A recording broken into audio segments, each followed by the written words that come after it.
Hello, friends. Okay, I'm leaving. Be sure to subscribe to my channel. I honestly don't know where to start or if I'm ready to be posting this story of mine. But hopefully, it'll help. I know you won't believe me, and honestly, I won't even blame you guys. It still doesn't make sense in my own head. I've heard stories about unknown creatures in woods but never thought I'd encounter one myself, you know? I posted another story about some creepy old people that I had encountered in the woods, but that's nothing. This makes a good horror story for people, but it eats me every day. But here we go. I love to go hiking. I go with my 3-year-old German Shepherd, and let her go unleashed since we like to go to secluded places. Now I have been hiking all over Utah mountains and wanted a new hike that wasn't too far from me. I have an app that tells me about hikes near me, if it is a hard hike, reviews, and if it's dog friendly. Now I was scrolling through All Trail looking for possibly something new, but I wasn't too hopeful. But to my delight, there was something new. I don't know why I don't remember the name of it, but I do remember it was at the bottom of the list and it had one review saying good. I thought that was kind of strange, mostly because people love to review hikes and try to tell the city what they can do to improve the hike and make it safer, but I figured it wasn't a popular hike. So the next day Carrie and I packed up our stuff and went up towards the hike. I always carry first aid kit, extra food, a knife, and just emergency stuff in case I get lost. It's important to mention now that Carrie eats a raw diet. Meaning she eats raw meat, not cooked, and since we were going so early in the morning I thought I could bring some with us. I put it in her blue backpack I make her wear and decided when it was getting warmer we would stop to eat. Where I live, there's a long drive through the canyon and many roads going towards the hike you'd like to go on. This one was a little further than I'm used to, but I didn't care. It was new and I was excited, so was Carrie. She cries in the car until we get there. Now I was following the directions on my phone and saw that it had to lead me towards a thin road that was hidden. No wonder I haven't heard of this place. It was hidden and far up the mountain. The road only fit one car, so the whole time I was so anxious that another car would come down, and how I would handle that, but there never was. I never saw another car. When I got to the parking lot, if I could call it that, I noticed there was only space for like 3 cars. All in a tight space. It was small, so I decided to park my car with the front facing the road. I thought maybe it was private property, checked the app, but it didn't say anything about private property. I shrugged it off, got Carrie out, prepared us, and saw the trail. Now even though I knew there wasn't anyone parked there, I kept Carrie on a leash. I didn't know if there were bikers along the trail, but after 30 minutes or so I didn't see anyone. I decided to let her off leash. It was a steep hike for the first half, but it was beautiful. We were deep in the woods, and I felt at peace. I used to wear headphones when I hiked but didn't anymore, so I was enjoying the natural sounds of the forest. It was still early in the morning, so I wore a light jacket and decided when it got warmer I'd give Carrie her breakfast. Now before you start to hate, I know bringing Carrie's raw meat was absolutely stupid and ignorant of me. I had never seen a bear or wolf or anything, so I got cocky and just thought it was okay. I learned my lesson the bad day, so no need to tell me I was dumb. But honestly, I wouldn't blame you if you commented that. Now here is where we begin the bad part of this story. The trail finally stopped being steep and sort of an easy hike from here. When you got to the top, you could see through the trees a beautiful open meadow. On the other side of it, you can hear a river and a waterfall. The trail went around the meadow. The meadow was absolutely beautiful with the mountains in the background, the sound of the water. This hike was almost the most beautiful one I had ever been to. When Carrie and I were sort of in the center of the meadow, she stopped right in front of me and looked towards the meadow. Carrie always walked ahead of me, and when she stopped I stopped since I trusted her judgment. Before I could look, the smell hit me first. You know, the typical rotting smell, but oh my god. Words cannot explain how bad it stank. It burned my nose and started to make me tear up. I put my shirt over my nose, feeling nauseous, and looked over to where Carrie was looking. In the middle of the meadow was a deer. Now I've only seen deers but never a male deer in person. But his antlers were huge. Have you ever seen Princess Mononoke? When he sees the deer spirit walking across the water, and how big his antlers were. Almost like that. The beauty of the deer was amazing, but not enough to take away the disgusting smell that was making me sick. The deer was looking towards the mountains and away from me. I thought maybe Carrie's food was going bad. I checked that and it seemed fine. When I looked up again, the deer was looking towards our direction. I noticed that Carrie's hackles went up at that. She started to cry nervously. Now I've heard of Wendigos and skinwalkers. I am Native American. It is common for these creatures to be in our childhood stories. That, and also listening to scary stories on YouTube. Now when Carrie did that, I got a bad feeling in my stomach despite the sickness. It was a Wendigo, and I knew that. Now I didn't know what to do. These creatures were only a part of my stories to make me go to bed, not to instructions of what to do. Plus my grandmother was the one with the stories and passed away. She was the one with the experience, not my mom or anyone else. I glanced at Carrie again when she cried and looked back towards the creature. It started to stand on its hind legs. Holy hell, it was fucking tall, and it faced my direction. It started to walk towards me. I was going to run until I heard in my head, I am the one of this land. Suddenly it started to run towards me, full speed. I screamed, called Carrie, and started to run. Carrie was following behind me. I started to cry as I was running since I could hear it catch up to me. It was loud. It was destroying everything it came in contact with to get to me. The adrenaline running through me was making me just focus on running. I didn't know where to go, I just ran. The trail suddenly got smaller and bushes with thorns started to appear, but I didn't feel them as they cut my arms. As I heard it got closer, it suddenly went to the left as I ran straight. I somehow had the balls to look back to see it was gone, but also Carrie. Carrie? I said, but right as I called out for her, the trial ended with a foot drop onto a patch of rocks. I hit my head, bleeding a bit. But again I couldn't feel it that much and just got up. I looked towards the forest when I suddenly heard a loud cry from my right. It was Carrie. Carrie. I cried out. I stood up, crying and lost at what to do. I looked back to see a river leading up to the waterfall I heard. Suddenly a heavy weight ran into me and we both fell back. I hit my head again on the back and looked up to see Carrie. Carrie had blood all over her. It was pouring from her neck. Carrie? I cried out. She was whimpering and breathing heavy. She still had her backpack on with some cuts in it. Before I had a chance to help her, a scream came from the forest. I looked back at the waterfall, and somehow had the strength to pick up my 85-pound dog and carry her. I don't know where I was planning to go, I was just running to the waterfall as if it was a safe place. I was almost there when I heard the creature land on the rocks that I did early.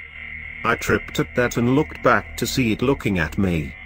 Its eyes were black, or I think so. It could also be that there wasn't anything in there. I don't know. I took off Carrie's backpack and threw it towards the monster, hoping it would take the meat and just leave us alone. I was scooting back towards the waterfall, crying as I did so, holding and dragging Carrie with my left arm. I found that being so close to the creature made me literally weak to my knees. It walked over to me, taking huge steps. It looked so different than before. It looked like a deer, and now as it crawled over to me it looked like a monster. I don't know how else to describe this awful demon. I'm sorry. But I felt water hit my head hard as I had reached the waterfall. I kept going until I was up against the wall. There barely enough space where water wasn't hitting Carrie and his faces. Carrie felt limp at this point. I could somewhat see the creature through the water but still saw it coming towards me. It stood on its hind legs when it was close enough to me, watching me. The smell was so disgusting, I couldn't help but throw up in my mouth. It reached his arms out to grab me. I screamed so loud. I actually lost my voice. After I let out that scream, another scream came from the deep forest. The creature snapped its head almost completely backward, looking towards the scream. The scream sounded like the one this one had let out earlier. I was still holding on to Carrie, crying and screaming since its arm was close. Did it look back to me, pulling its arm away, and again said in my mind, "I am the one of this land." With that, it took steps back watching me and went down the riverbank. It crawled on all fours, stopping next to Carrie's backpack. It ripped it apart and pulled out the meat, eating it with the plastic bag that it was in. It suddenly screamed and ran towards that direction of the scream from earlier. When I thought it was gone, I stood up shakily and carried Carrie towards the trail again. When I was running, I came across my backpack that I had left earlier and stopped. It was ripped apart, so I took off my jacket and wrapped it around Carrie's neck where she was bleeding a lot. After that, I barely remember. All I remember is carrying Carrie and driving down, screaming the whole way towards the emergency vet. They asked us what happened and I told them it was a bear. They called the ambulance since I had blood all over me and they couldn't tell if it was mine or Carrie's. Carrie made it through surgery and had to have some stitches on her, along with a pad. It didn't really heal and a huge bump grew on there. It had been infected but eventually got better. She also had a bite mark on the top of her left eye, but that healed much better. They pulled out a 4-inch tooth. I don't have it because I couldn't even look at it, but they declared it from a bear. Even though they said it looked weird. While I was waiting for Carrie, I went to look up the trail on the app, and it was gone. I'd quite or how, but it is. I don't remember where it is either. That's all a blur. I have some pictures up of Carrie. The one with my niece is a hike my mum took her on with my niece. It had been weeks after and my mum thought to try and help her through it. Carrie looks nervous in the picture, but you can see the huge bump on the left side of her neck. There's also a picture with Carrie and her bandages around her neck. And the one that is the most recent of her neck, it's black. The stitches came out. The last picture is of the top of her head, also black, but it's healed now. I'll have pictures of these but don't know where or how to post these. I haven't been hiking since, and I refused to let Carrie go. That time my mum took her, she did it while I was at work but regretted it because she said Carrie was crying and was so scared they had to just go home. My mum knows, I screamed at night from nightmares for a week or two. My mum put white candles in my room to get rid of the bad spirits attracted to my negativity. So yeah, here's my story. I've heard stories where people saw a Wendigo and they didn't get harmed, and God, I wish I went through that. I hate hiking. My therapist thinks I may have some PTSD but only knows of it as a bear. I'm getting through it, Carrie is too. Hopefully one day I can go back, but I don't see that being for a while. Please, if you're going to go up to the mountains, please prepare. Mother Nature is not only unpredictable but has things in there that just don't make sense in our heads. So please be safe. I say that with serious sincerity. If there are any other subreddits I can post this, so I would love to know, so I can share my story and maybe help others out there. Thanks for reading.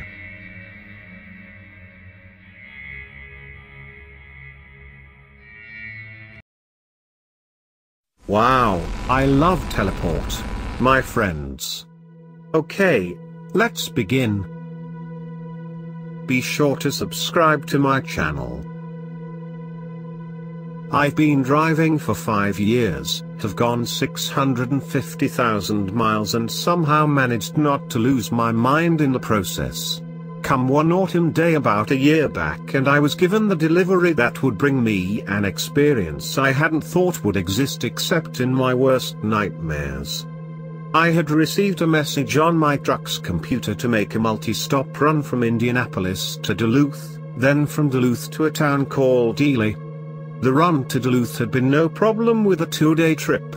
The run from Duluth to Ely seemed a bit trickier, what with the quickest, legal, run being Minnesota Route 1 from Minnesota 61. It was that certain kind of night where everything was shrouded in darkness, the moon was covered by the clouds and a winter storm was on the horizon, making the air even colder than it already was.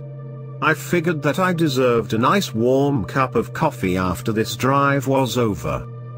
The drive along 61 was uneventful, with only a couple of cars and semi-tractors on the road this late into the night. The radio was calling for a light forecast of hazy rain with a relatively thick fog until that afternoon. All the more reason to get this run finished, I supposed. Sometime along Route 1, my trailer began shaking violently, with my truck having difficulty in pulling it. Pulling along a flat line of grass, I noticed one of my tires on my trailer had ruptured. Annoyed with losing time, I pulled into a small grove and parked along the worn dirt path facing the highway. To the rear of my tractor was a thick bundle of northern forest that likely hadn't seen human tracks in decades. A quiet wind washed over me as I relayed a breakdown message to my company, receiving another that a tow wouldn't be out until the morning. No problem, I've got a fridge full of food and a satellite for TV. Several hours passed as I laid in my bed. A windstorm woke me up as I tossed and turned to gain my bearings. That wasn't winding I was hearing. The best I can describe it is the sound of metal sliding against metal, like the brakes of a locomotive. The noise was some distance away, roughly a quarter mile to the rear if I had to guess. The noise was getting closer, more to the left of my truck, somewhat about the front of the trailer. I could hear what sounded like tapping fingers or claws against my trailer. The sound of hoof steps marching through the thick grass alerted me to the fact that this may be just a harmless animal, wishing to take a look and ease my nerves. I slid the curtains open and came face to back with the stuff of nightmares. The antlers reached to the top of my truck's windows. The creature brandishing them was a hunched-over, bipedal mass of skin and bones with the skull of some deer or elk. Fearfully, I turned the searchlights on to get a better look at the thing in question and to hopefully frighten it off. I wish I hadn't.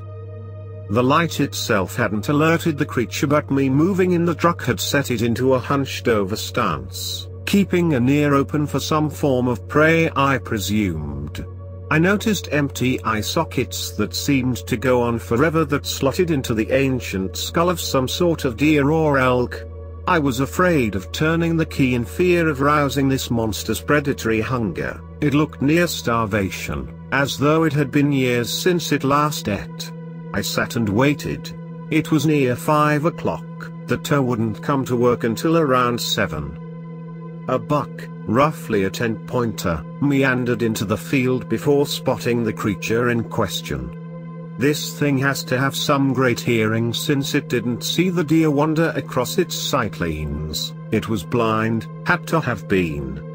Moments passed before the buck began chomping on berries from a nearby bush. The blind monster heard the sounds and pounced. From 15 feet it took all but 5 seconds for the buck to have been gutted and torn apart. The creature didn't seem to want the buck for food, more or less rather for twisted enjoyment. I had seen enough. Turning the engine over, the monster looked in my general direction and roared threateningly as it rushed to make contact with my truck. I managed to pull forward just enough that it made contact with the trailer instead. The trailer lifted up a few inches as the sound of bending metal embedded itself into my ears.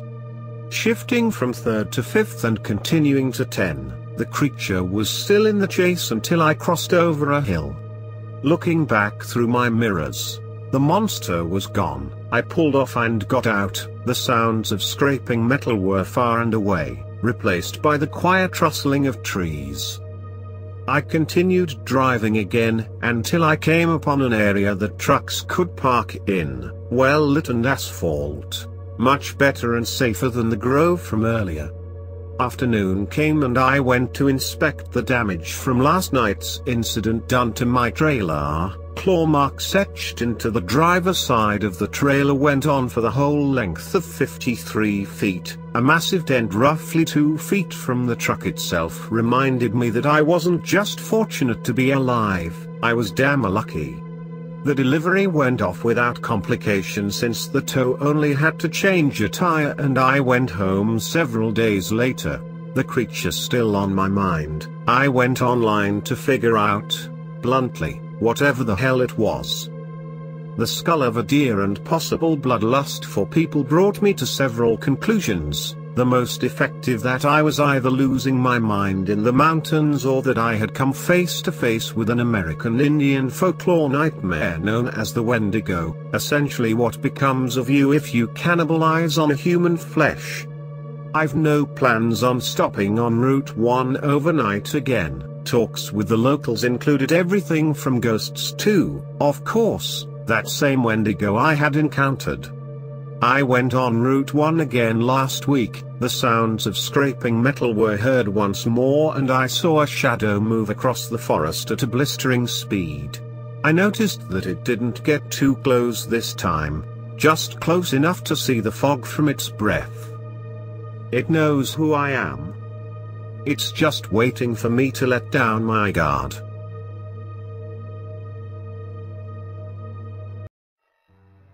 I'm going to start out by saying this is probably something I should apologize for. I should, but I'm not going to. My reasons for this are justified, and you'll probably agree with me too once you've read what I have to say. Now don't roll your eyes and assume this is another story where I'm passing along the monster from my own head into yours. It's really very simple. I am getting very tired. I've been awake the last few days and I need to go to sleep. And in order to get to sleep, I have to explain something to you. Not some vague, undefined you, but you. The person reading this story. The very literal, and very real you. I need your help, and you're going to help me by continuing to read this. I've been giving some thought to monster stories and stumbled across something that I find interesting. What are, arguably, the most common themes in monster stories? Darkness, and light. The monsters find you in the darkness, they lurk in the darkness, they live and breed in the darkness. The darkness is their element, it allows them to hunt us down. Sure. Most of these stories are just jokes and scary stories written for the sake of reading in the dark, but a few of them are real. You never hear how real because when things go bad, there's no one to tell us about it. You expect a victim of the Slenderman to escape and conveniently come back here to warn us all. You think the police are going to report supernatural causes when they find a body torn apart when there are plenty of bears in the woods? The only way to know which stories are real is to get caught up in their retellings. It happens. This I promise you. Then there's the light. The escape route, the safe place, the weapon to fight back the evil. The antithesis of the darkness. The light is the one place where the monsters can't get to us. Some may use light as a way to surprise or shock us, but no one gets killed by a Wendigo on a sunny afternoon. The light is safe, and there are infinite examples to support this. Take this website. The light let us distract us from the black abyss of the background. Don't dismiss this either. It may be easier to read white text on a black background, but if you're staring at the white letters you're not looking into the background. And you don't have to read every story on this wiki to start seeing faces where there are none. I can't prove that things are looking out at you as you read this, but just take comfort knowing that if they were, you were looking at the white text instead. Do me a favor and uncurl your legs. Sit comfortably. Lean in a little bit. You're still shaken from your last story. Maybe you're cold. You're not afraid, you just really like making yourself as small as possible as you read. Well, don't do that. Trust me, you're safer if you're closer to the light of the screen. It's not just keeping the darkness at bay, but you'll see what I mean soon. And keep reading. So there's light and dark. You're wondering, what's the big deal? Am I going to tell you to reread the letters of each line for a quick scare? Don't let your eyes wander. I didn't write anything. This isn't that kind of story. This is the kind of story where I help you see a pattern. Humans are afraid of the dark for a reason. With the absence of light, we're easy prey. We'll never see a threat coming. We sleep at night hoping that in the morning any danger will have passed us by. Not knowing means having no reason to be afraid. We're still vulnerable when we sleep, but awareness of a threat really makes the threat worse in my experience. Now think about this. There are not many stories in which a monster attacks someone who never knew about it. There are some, but none of them are true. But the true stories share a few common themes of their own. The monsters can only find you if you know about them. And the more you know about them, the more danger you will be in. When has there ever been an ancient scroll that struck you dead after reading the first line? You have to read the whole thing before you're in any danger. You're only stalked by a ghost after listening to their whispers and figuring out what they're saying. If you ignore them they can only annoy you. The old doll only steals your soul after you've learned about its gruesome origins. There are a million examples. The point is that knowing about the monster allows it to find you. It makes you a target. Now I got to thinking about this. Monsters are all denizens of the darkness, but what would it take for a monster to exist in the light? It's not the dark that kills you, it's the fact that you can't see them coming. And it is very possible to be blinded by the light. Who's to say there can't be a monster that strikes you down the moment your eyes are blinded with sunspots after you, say, happen to stare at the bright flashing reflection of a fast-moving car? Or see the reflection of the sun in a distant window? Or stare at a light bulb? Monsters rarely attack from the side, and even from the back. They like it when you know they're there. They come from the front, so you can see their twisted form before you die. And for that, you have to be unable to see them. There's another common element. Monsters are fast. They can be slow when they want to, but they are generally very quick. It could be a coincidence that so many are bony, thin and limber. Or it could be an advantageous design. Fast monsters hunt and fat, if any, monsters have to trap. If our light monster was real, it would have to be fast. and difficult to see. Camouflage is easy in the dark, but in the daytime? What would a monster of the light look like? I felt that natural colors would be the most likely. Invisibility doesn't seem plausible, even by monster standards, and a chameleon effect wouldn't work at high speeds. If you got a good look at a light monster, I bet it would be tan. And very, very thin. Like a stick bug. Now you're probably not interested in my brainstorming. Or maybe you are. I don't care which is true, I just need you to keep reading a little bit longer. You're not in danger, and nothing is on its way to your house. If it is, it's probably something you already did, not me. Trust me, we're nearly there and I'm very tired. There's one more major theme that monsters have in common. Think again to how they pick their prey. You have to know about them before they can be a threat to you. They aren't like normal predators, and they can't just sneak up on anyone. For this, we are lucky. Even more so, we are lucky because we love to spread these stories around. It's not just fun. You are compelled to sit here and read these. There is a reason, deep down in the most basic part of your brain, that you come to read these stories. Here we must imagine a moth. 1 month, against a monster owl. When the owl needs to pick its food, it has only 1 month to choose from.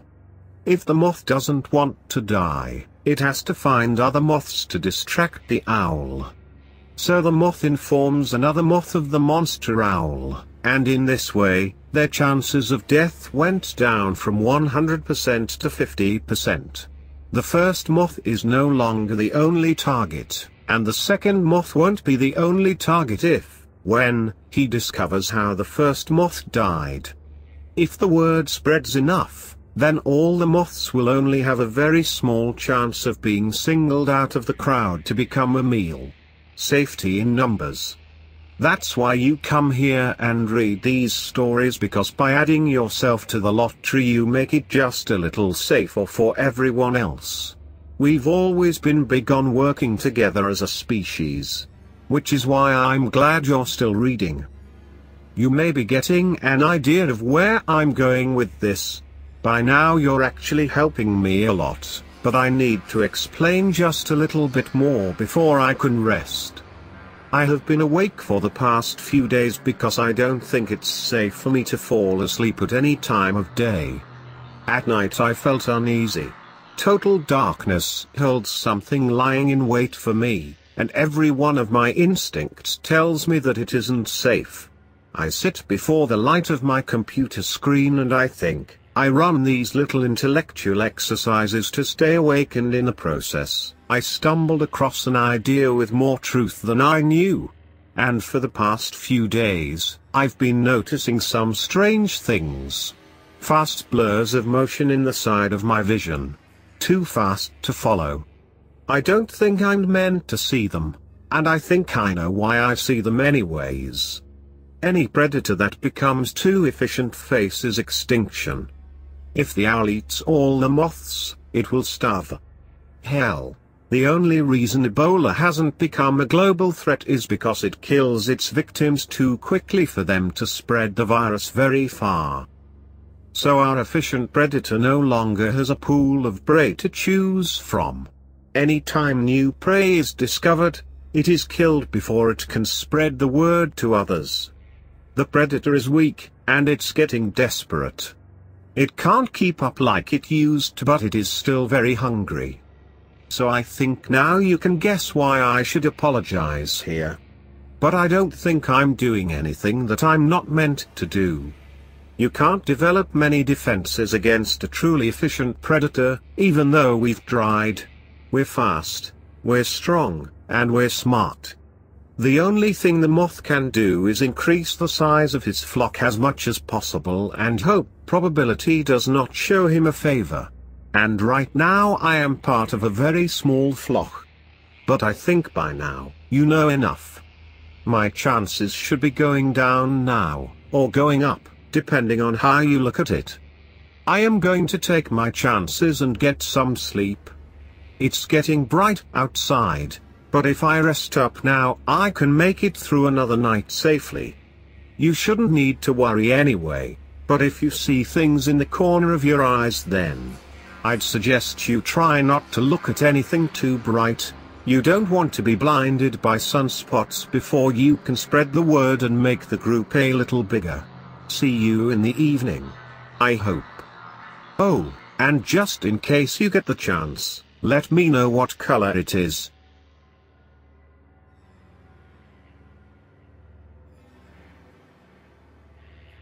Hello, friends. Hey Wendigo, I'll cut your horn. Be sure to subscribe to my channel. I'm happy to see others also had these experiences. It's a bit like group therapy, in a very twisted way I guess. This isn't a meeting or anything. Years ago, when I was fresh out of high school, I and my friends went for a camping trip, since it'd be the last time we saw each other before college sent us on our separate ways. We had planned to go deep into the national forest in the mountains, and just enjoy ourselves for a few weeks. My friends who came along were Preston, a Native American who had several years of survivalist strategies under his belt, Jamie, a hunting and gun enthusiast like me, with a propensity for adventure, Mark, Preston's friend, not so much mine. He smoked a lot of drugs and seemed to be okay, but I was always on edge around him. With us, we packed 2 tents, dried fruit, rice, jerky, camping supplies, and beer, along with a Mini 14 rifle, a Saiga 12 shotgun, 2 pistols, my Taurus Judge revolver, and Jamie's 357 revolver. We packed all of this into my battered BMW station wagon, with me being the driver. Stopping at a car park, we loaded up our gear on our backs and began going deep into the forest. The first day was uneventful. Preston found a good clearing for us to settle at. We set down our gear and set up the tents while Preston got to work with a cooking fire. I was always good at setting up tents, so this wasn't a problem for me.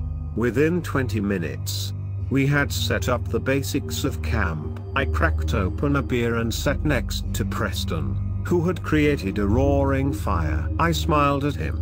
"I'm gonna miss you, man." I patted his back. "Me too. Let's enjoy this," he responded. Jamie and Mark were carrying on, exploring the surrounding area. At the time, I could have sworn I saw a pair of green eyes and antlers looking at me. I would come to regret not asking Preston in the coming days. I tried to forget as we sat down to dinner that night. Campfire curry, a mix of curry spices, frozen chicken we brought and prepared, and a few vegetables, along with a small pot of rice. As it was the first night, we ate all of our perishables. It was tasty for sure.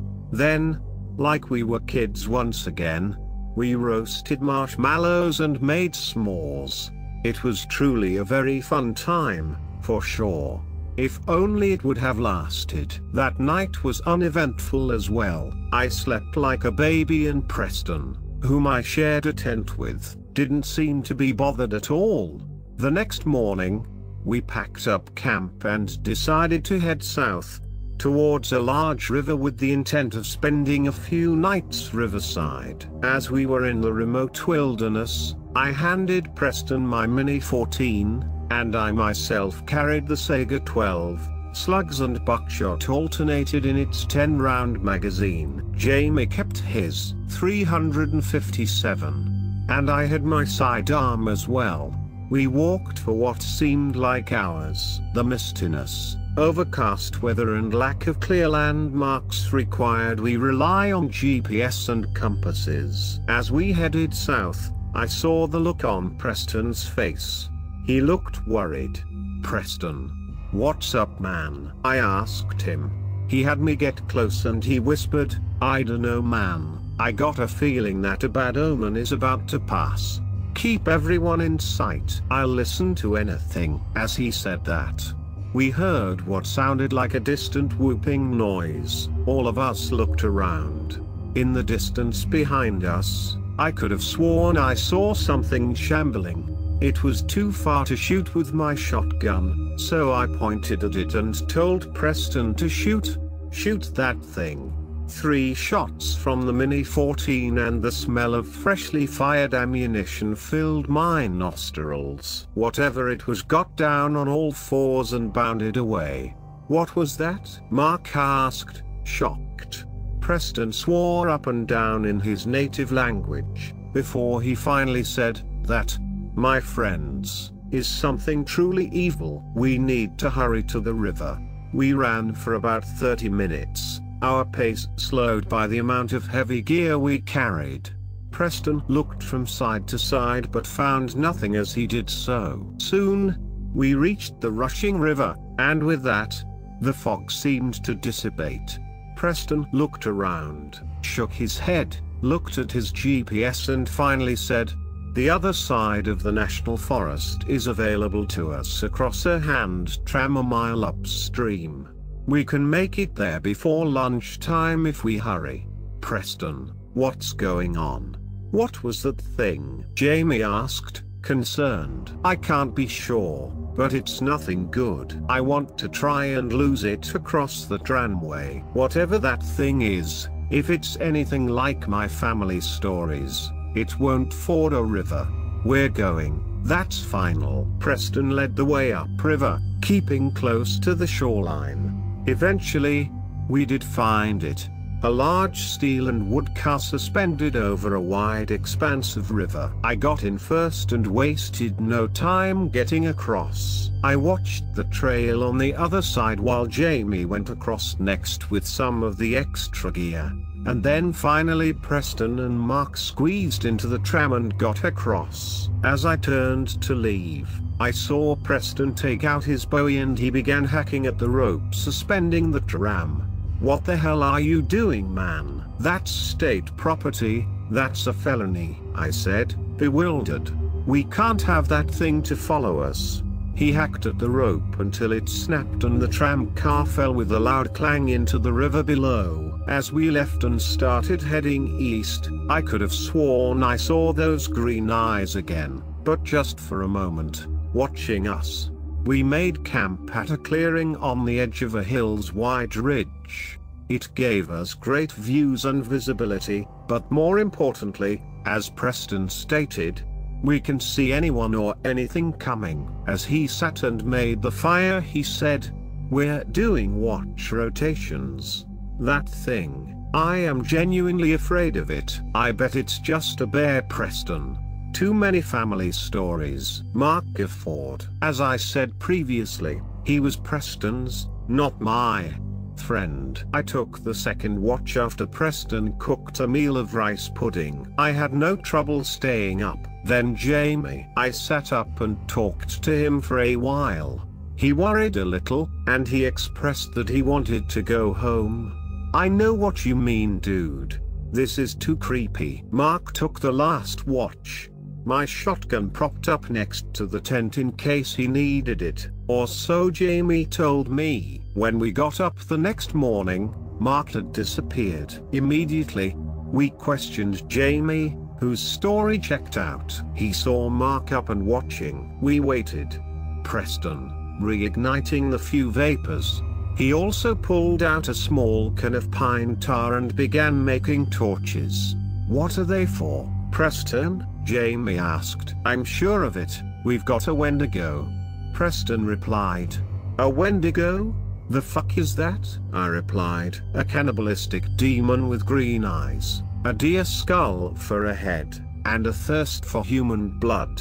They're also like skinwalkers, you know, like in True Blood." At the time, the TV show was popular, he explained. I became very scared, so that grabbed Mark and ate him. "We'll wait for Mark for a few hours. Keep the guns locked and loaded.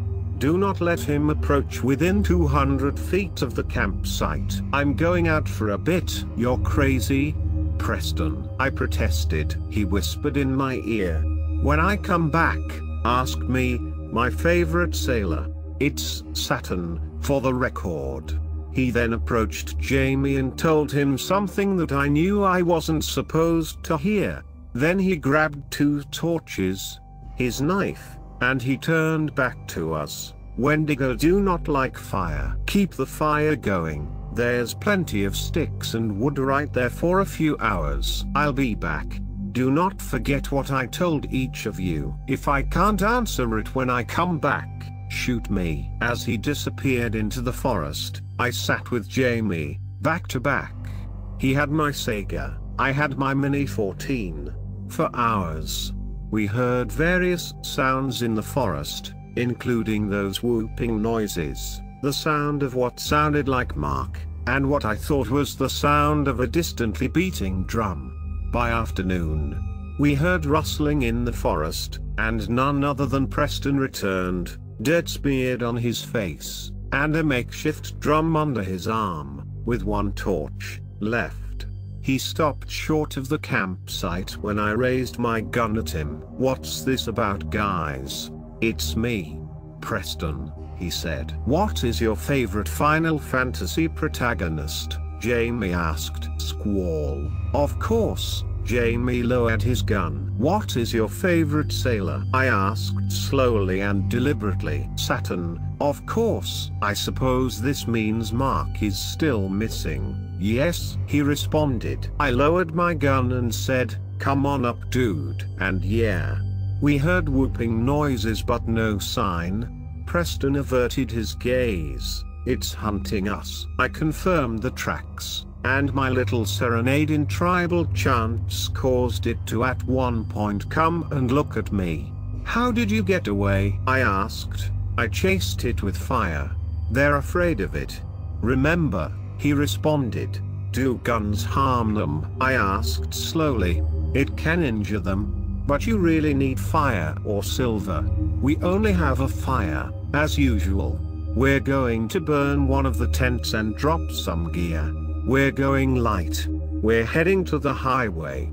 It's 35 miles to the east, but we can get there over 2 days. But we'll need to double our night rotations. And if you see anything that looks like Mark, he's dead, guys. I'm sure of it, Preston responded. I was very afraid at this point. The sinking feeling that my idea could have gotten everyone killed. I took charge. We will do 15 miles today, and 20 tomorrow. We will hitch a ride back to the car. We'll burn our trash as we move. We'll burn the tent tomorrow morning. Let's go, now. We hastily packed what we could carry, and burned much of our non-essentials. We hurried throughout the afternoon and early evening, running when we could and walking as quickly as we could.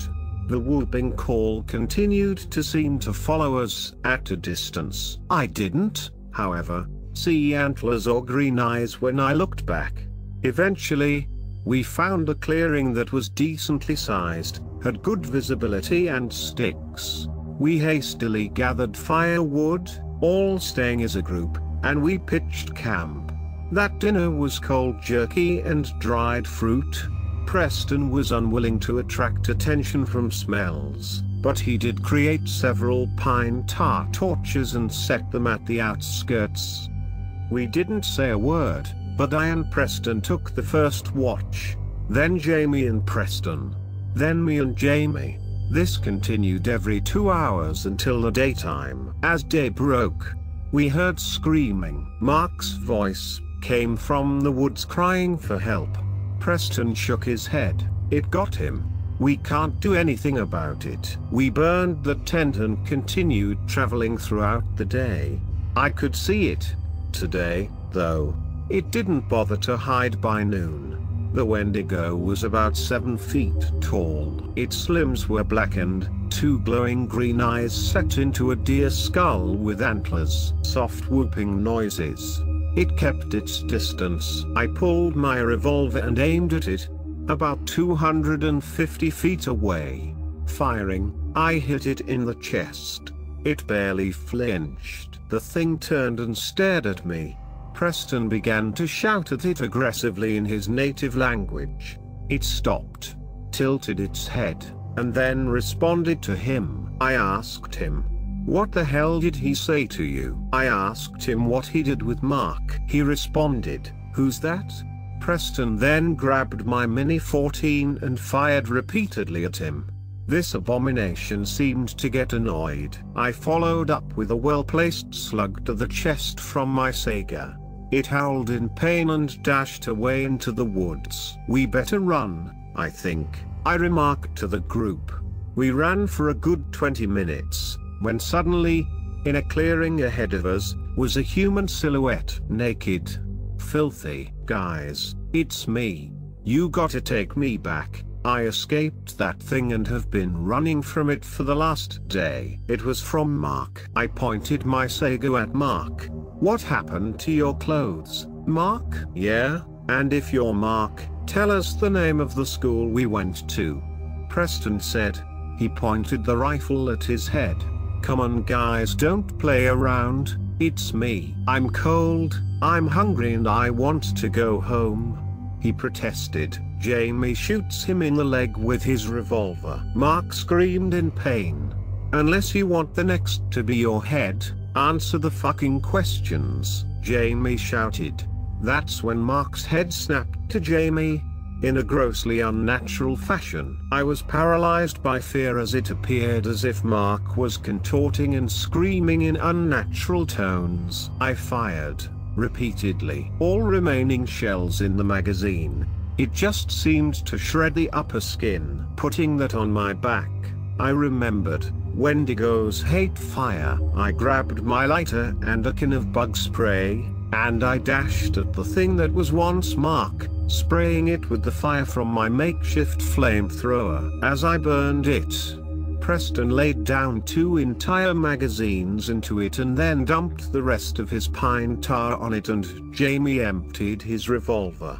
When it finally stopped screaming and moving, we were left with a mutilated and charred corpse, half Mark, half Wendigo. We all threw up. Preston began to butcher its corpse and said, "I've got to destroy the corpse. It's only right that I do this." For an hour, Preston burned and cut up the corpse, then cut the heart out. He put it in a plastic bag and then shoved it into his jacket. It took us another few hours to reach the highway.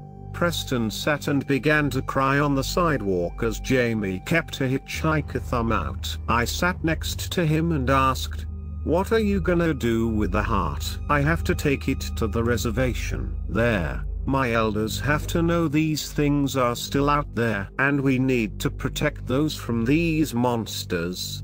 He clenched his fist. "I'll wipe them out by myself if I have to." For Mark, by evening, a sympathetic farmer stopped and let us ride his bed into town. From there I paid for a cheap motel room, where we breathed a few sighs of relief. The next day, we returned to my car. Thankfully, it started, and we left the area around the forest easily. I didn't talk to Preston for several weeks after that. He eventually showed up at my house during the summer and asked my father if he could stay the night. At the time, I still was living at home. My dad obliged. Preston told me that the elders were shocked, and told him that they'd amass a party and take care of it.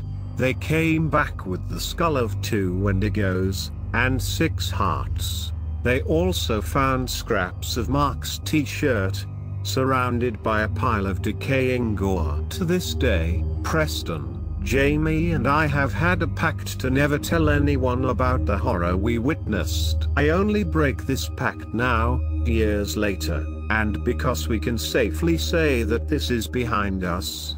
For the present, my advice, if you hear whooping noises and see green eyes and antlers, run or fight it with fire. Guns can cause it pain, but only fire or silver can kill it. I pray that the abominations are wiped out one day. But I know in my heart that won't happen. Be safe, everyone.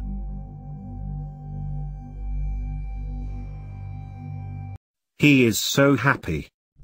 Yes, he is my best friend. Be sure to subscribe to my channel. I've never subscribed to the idea of the paranormal or any folklore stories of the supposed mysterious creatures that lurk about in the night. I honestly still don't know whether I do or don't believe, but I certainly don't have an explanation for what I saw on the night of August 19, 2007. I have never encountered anything like this before or since that night, and I've only ever told this story to my wife, who I didn't know yet at the time. I'm sharing this story in the dedication of the man who saved my life that night. I had just turned 20 years old 2 months prior and had planned my first real vacation for myself as an adult. My best friend Harry and I had our sights set on the Smoky Mountains, which, for those who don't know, is a mountain range inside the Appalachian Mountains on the eastern side of the United States. It's home to a wide range of popular destinations and an outdoor lover's dream with varying activities to enjoy, such as trails, whitewater rafting, fishing, and mountain climbing. All of which we had planned on doing. Harry and I had come to be somewhat the outdoorsmen over the past year, tackling some of our local trails and hiking destinations, and we were looking to challenge ourselves with something new and a bit more involved. We had been planning this trip since November of the previous year and had even gone as far as to purchase our plane tickets, hotel reservations and car rental months in advance. We already own most of the gear that was needed, so there would be little additional costs other than food, water, and a few other items once we were there. Well, about a week before we were slated to leave, Harry called me and told me he wasn't going to be able to go. His girlfriend, who would later become his wife, was 7 months pregnant at the time and having a lot of medical issues that required constant doctor's visits. Naturally, he was worried about her and didn't want to leave in the fears that more complications might arise while he was gone. The trip was going to be 5 days long and I agreed that she shouldn't be left alone in her condition. I was disappointed but also understood that the family had to come first. The thing is, I was stuck at this point. I definitely didn't want to go alone, since the whole trip was planned around Harry and I spending some time together, but we had already purchased tickets and put down deposits, most of which was non-refundable. Call me a cheapskate, but the thought of all that hard-earned money we had put into this going down the drain made my stomach turn. To my surprise, Harry urged me to go by myself, at one point even saying, "Half of that money was mine. I don't want it to go to waste. Consider it a very expensive late birthday present from me and you can just owe me a big one." He laughed. I thought it over for the next couple of days, and the more I thought about it, the more I liked the idea of going by myself. I've always been a loner at heart, so the idea of me being on my own among that beautiful landscape was very appealing. Plus, the starter trails we had picked out weren't dangerous and were actually some of the more popular trails that were available, so it's not like I would be totally alone. With that in mind, I made my decision to go. A few days later I was disembarking my plane. I hastily grabbed my baggage, picked up my rental car and headed to check into my hotel, which was about 45 minutes away. On the way there I was taking in the scenery. It was certainly incredible. Where I'm from we have mountains too, but they aren't as lush and inviting as these were. I arrived at my hotel at sunset and promptly checked in. I asked the guy behind the counter where I could get some supplies and he told me about a general store a couple of minutes down the road that would have anything I needed. I thanked him and headed that way. I didn't buy much in preparation for my first day, just some granola bars, sandwich items, a few bottles of water and a canister of bear mace. The mountains are native to black bears, among other predators, and I wanted to be as prepared as I could. I also had a 6-inch knife that I brought in my check bag, along with a pocket knife, just in case. I headed back to my hotel and turned in early for the night.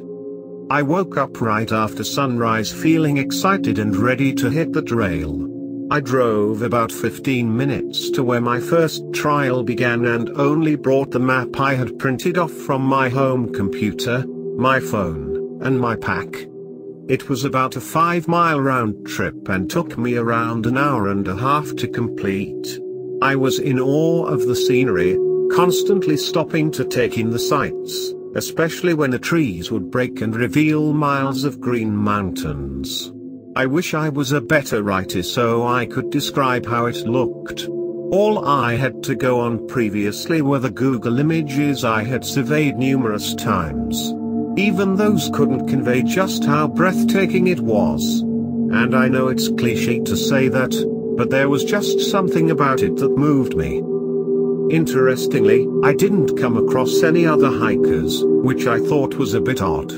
I mean, I didn't think I was going to see a lot of people, but I suppose I expected to see one or two. Not that I'm complaining. As I said, I'm a loner at heart. Once I made it back to the car, I headed for the next trail. This one was going to take me the rest of the day to complete, and I was eager to see what it had to offer. I arrived just as a fellow hiker was coming off the trail and heading towards their car. It was the only other car there, so I figured I'd be alone on this trail as well. I've never been the type of person to initiate a conversation with a stranger without a reason, but I guess my good mood got the better of me.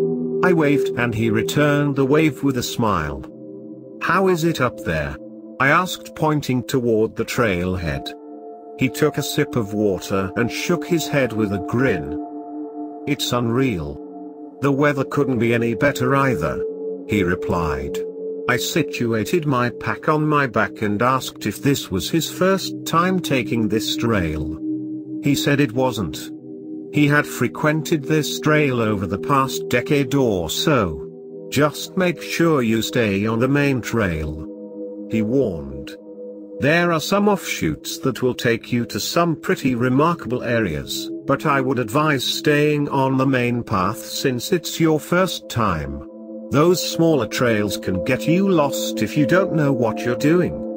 I held up my map and jokingly said, "Hopefully she'll take care of me."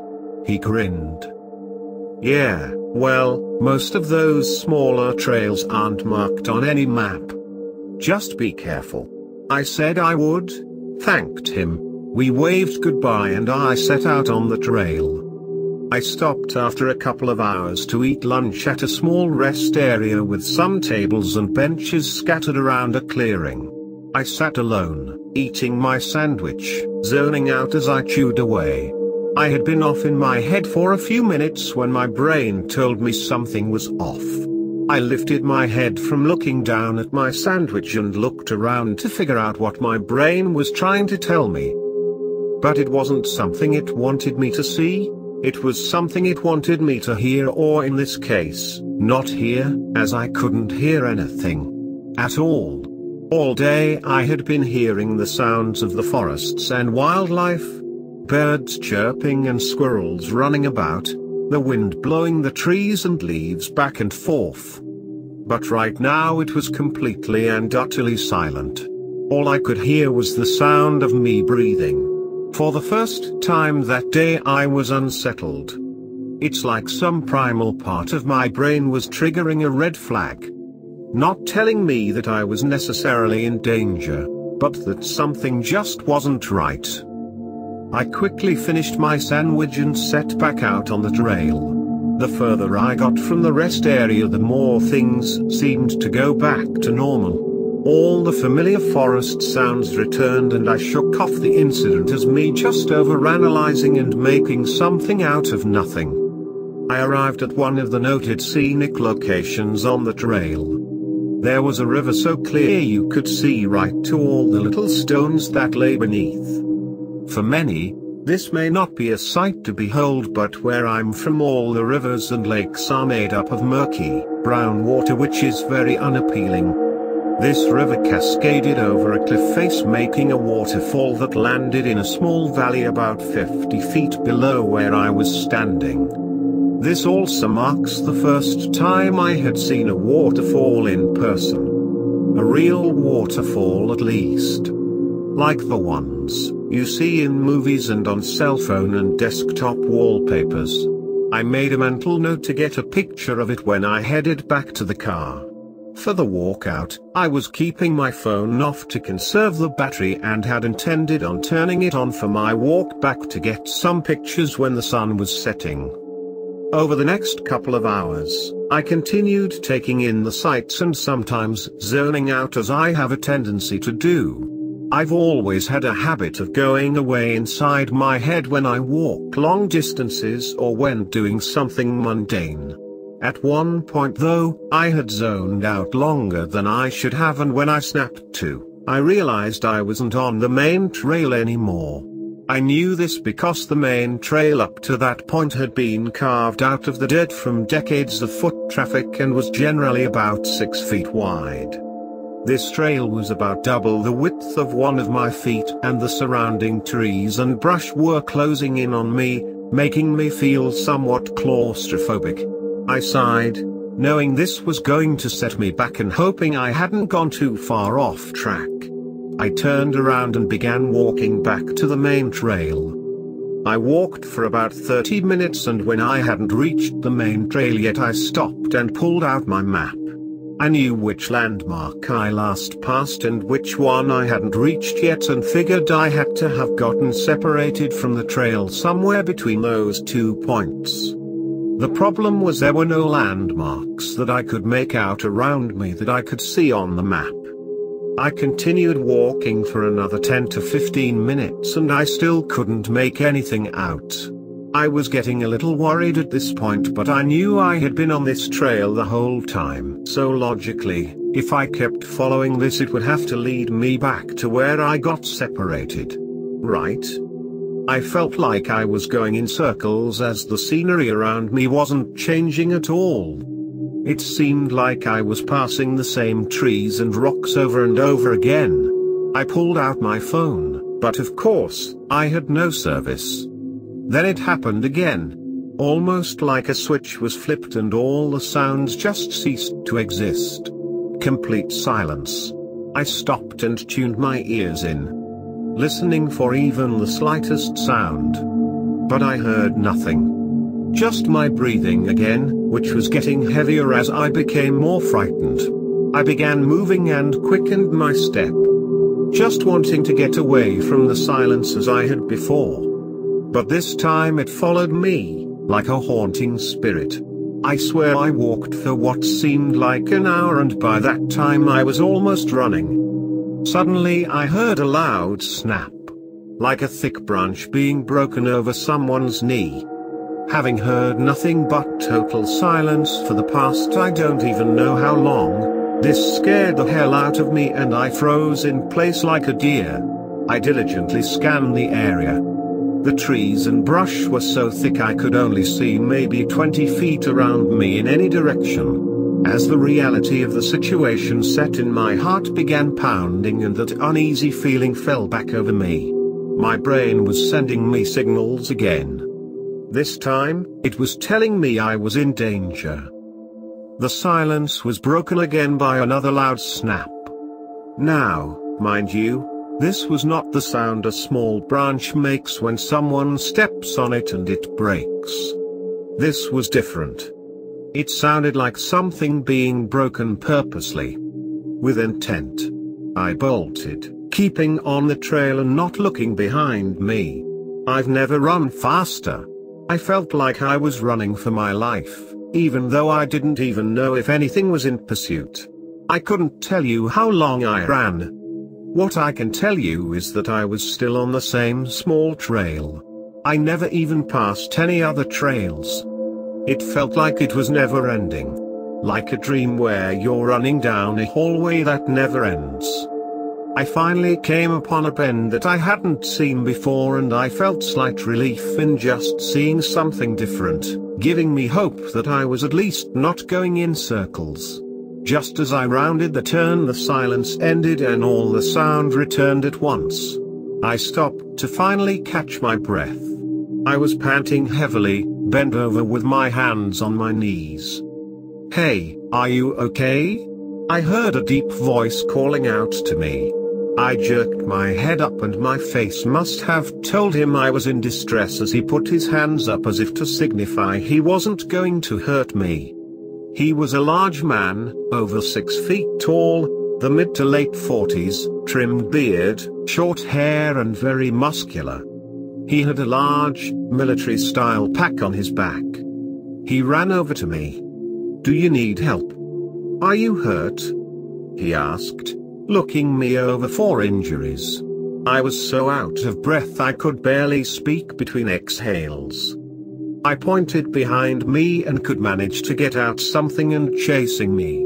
He darted behind me and made the bend before coming back a few moments later. "There's nothing back there. Was it a bear? Did you see it?" I shook my head, took a seat on the ground and retrieved the last water out of my pack. I drank the entire bottle in 3 or 4 swallows. The man walked closer to me and asked again if I was okay. I nodded, finally catching my breath. "Yeah. I somehow got off the main trail and got myself lost. Then I panicked a bit." He put his hands on his hips and looked out into the forest. "It's easy to get lost out here. What trail were you on?" I got up, handed him my map from my pack and pointed out where I originally was. He scratched at his beard. "I don't know how the hell you got all the way over here. You're over 7 miles off course." I shook my head in disbelief. How could that be possible? "Are you sure?" He handed me my map back. "Yeah. I know exactly where we are. I can take you back that way." I looked at him and stuttered, slightly embarrassed at the thought of me seems like a lost child that needs help. "Oh, I couldn't put you out like that. That would put you off course by 14 miles, wouldn't it?" He patted his pack and grinned. "That's what this baby is for."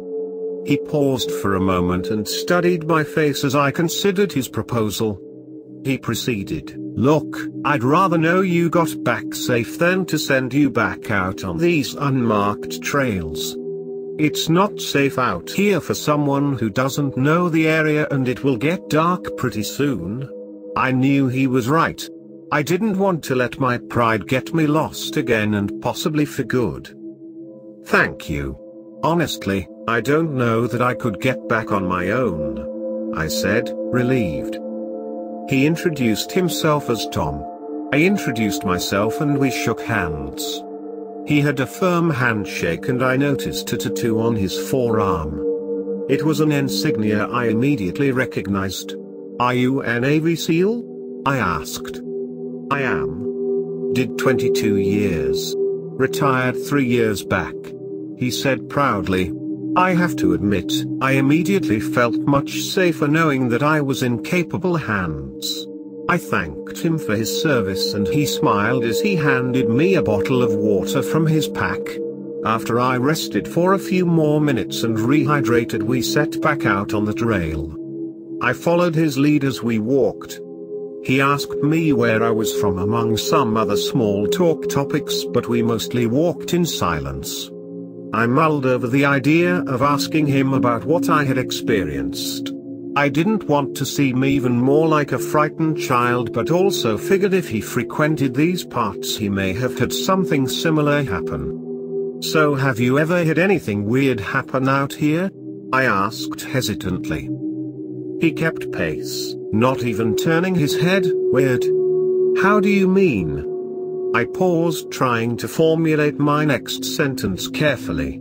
"I don't know. Like something you can't explain." He stopped and turned towards me, studying my face again. What exactly did you see out there? I met his eyes with mine and said, it wasn't something I saw. It was something I heard. One of his eyebrows arched up and he leaned in waiting for me to continue. Okay, I know this might sound stupid, but when I was on that trail back there, it was like one moment everything was normal and the next I couldn't hear anything. It was like all the animals vanished and even the wind stopped blowing. It was completely still and totally silent.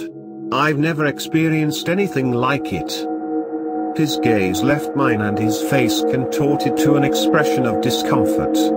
It was a few moments before he spoke again. Did it happen just the once?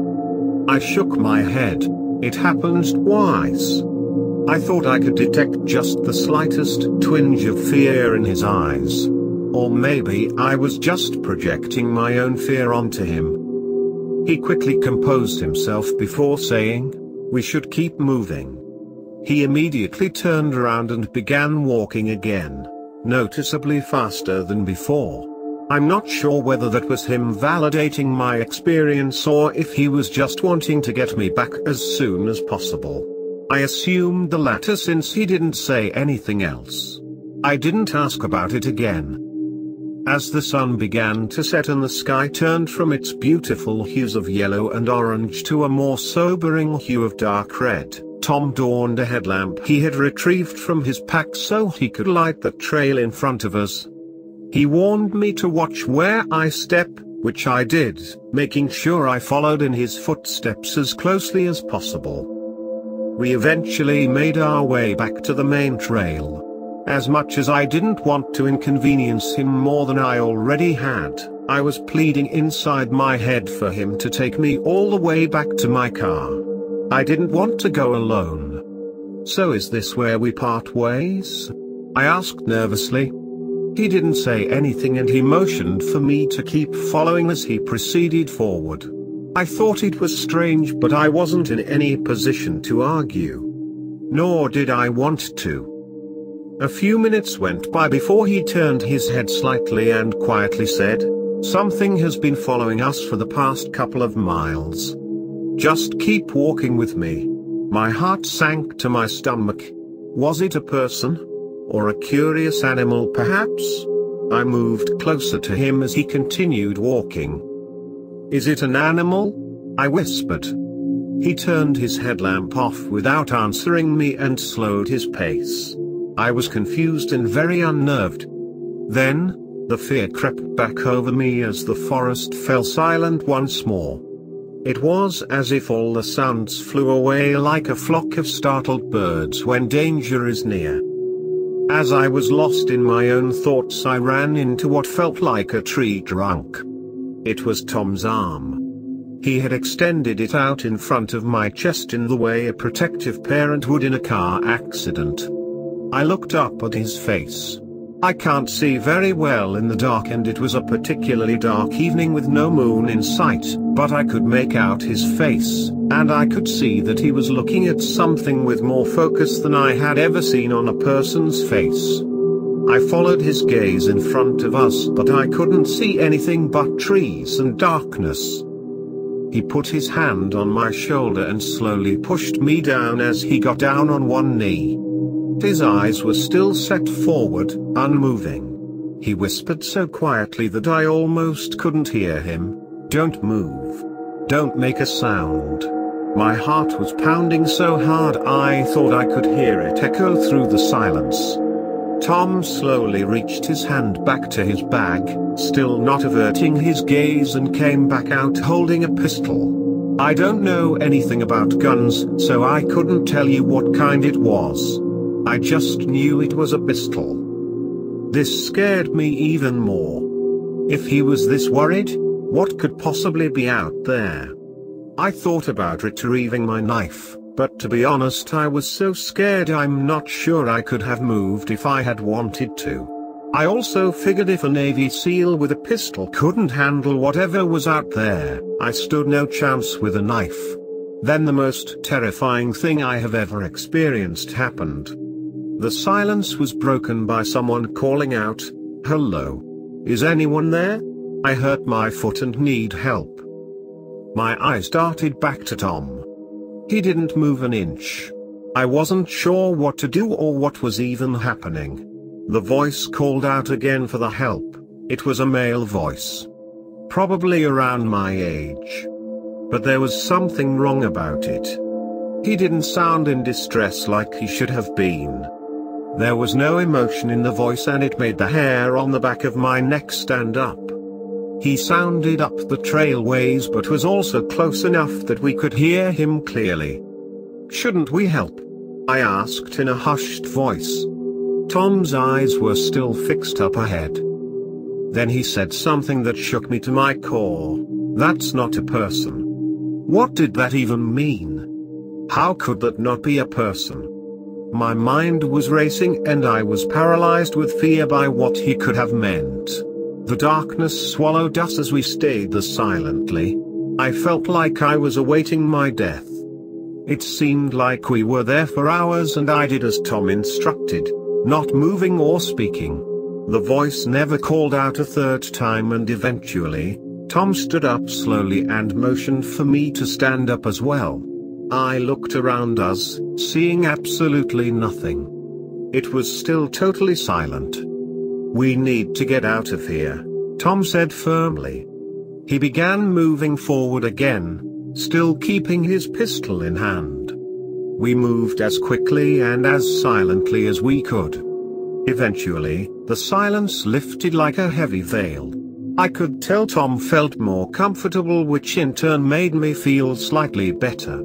I have practically attached to his hip the rest of the way, and when we finally made it back to the dead lot where I had left my car, I exhaled heavily as if I had been holding my breath the past few hours. Once we reached my car, I knew I couldn't let Tom leave.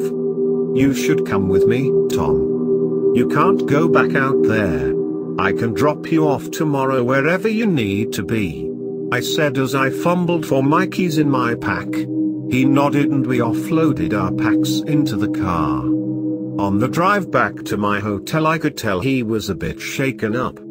It took a few minutes for me to muster up the courage to ask about what had happened, but I had to ask. I was still so confused. "Tom, what did you see back there? What the fuck happened?" I was desperate for answers as to what had taken place, and I knew that he had seen something. There was about half a minute of silence before he answered, "I don't know what that was." He turned his head away from me and stared out the window. It wasn't a person. I know what we heard, but that was not a person. It sounded as if he was trying to convince himself as much as he was trying to convince me. He paused to gather his thoughts, then continued, "I clocked something following us back when we were on that trail where I found you about 5 miles into our walk. At first, I assumed it was an animal of some kind. I never directly saw it. I was just hoping it wasn't a bear, and after about 15 minutes I knew it wasn't an animal. Animals lose interest quickly and they don't generally stalk a person like that. Especially not 2 people." He exhaled deeply. Then when everything went quiet, I knew something bad was about to happen. I felt that feeling many times. That's why I turned my headlamp off. I needed to let my eyes adjust to the dark. He paused again and nervously rubbed his knee.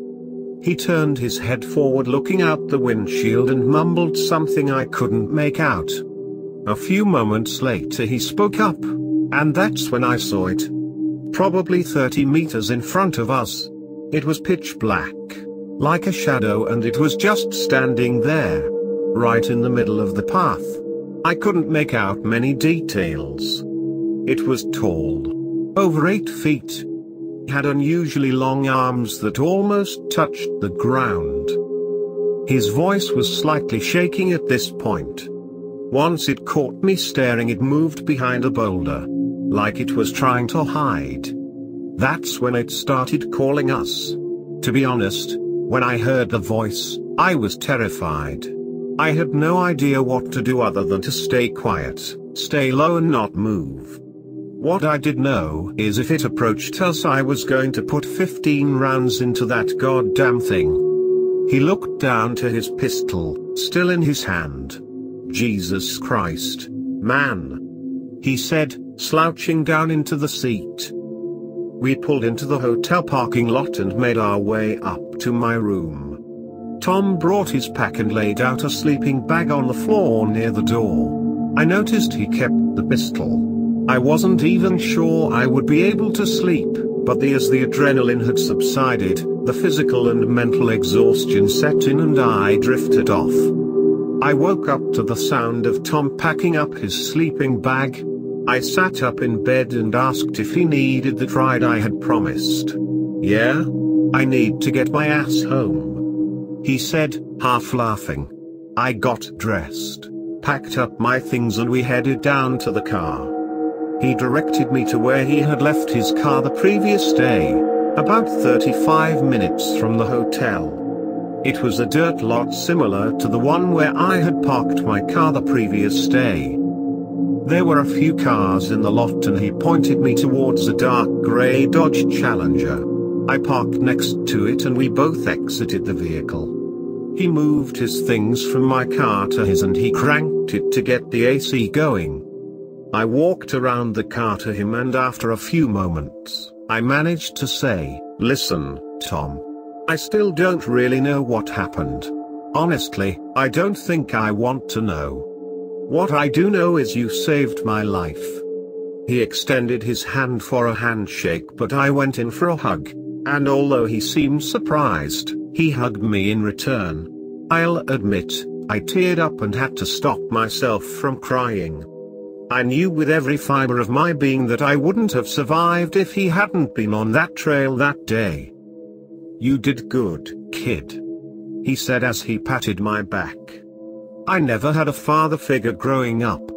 And at that moment I felt like he was the closest thing I had ever had to one, despite him basically being a complete stranger. "Hold on one second," he said, climbing into his car and rummaging through his glove box. He came back out with a card in hand and held it out for me to take. It's an old business card, but the cell phone number on it is still correct. If you ever need to talk, just give me a call. He smiled, I thanked him and we parted ways. I didn't stay for the remaining 4 days. I bought the first plane ticket home I could, left and never returned. I hate to say it but I stopped hiking after that. I'm not really outdoorsy anymore and I'm not sure I ever will be again. I stayed in contact with Tom. We usually chatted a couple of times a month just catching up on life. He actually came to my wedding and even helped me get a stable job with an old buddy of his after I graduated college. As time went on and I started a family, our conversations became less frequent, but he always made an effort to check in on me. I'm eternally grateful for what Tom did for me.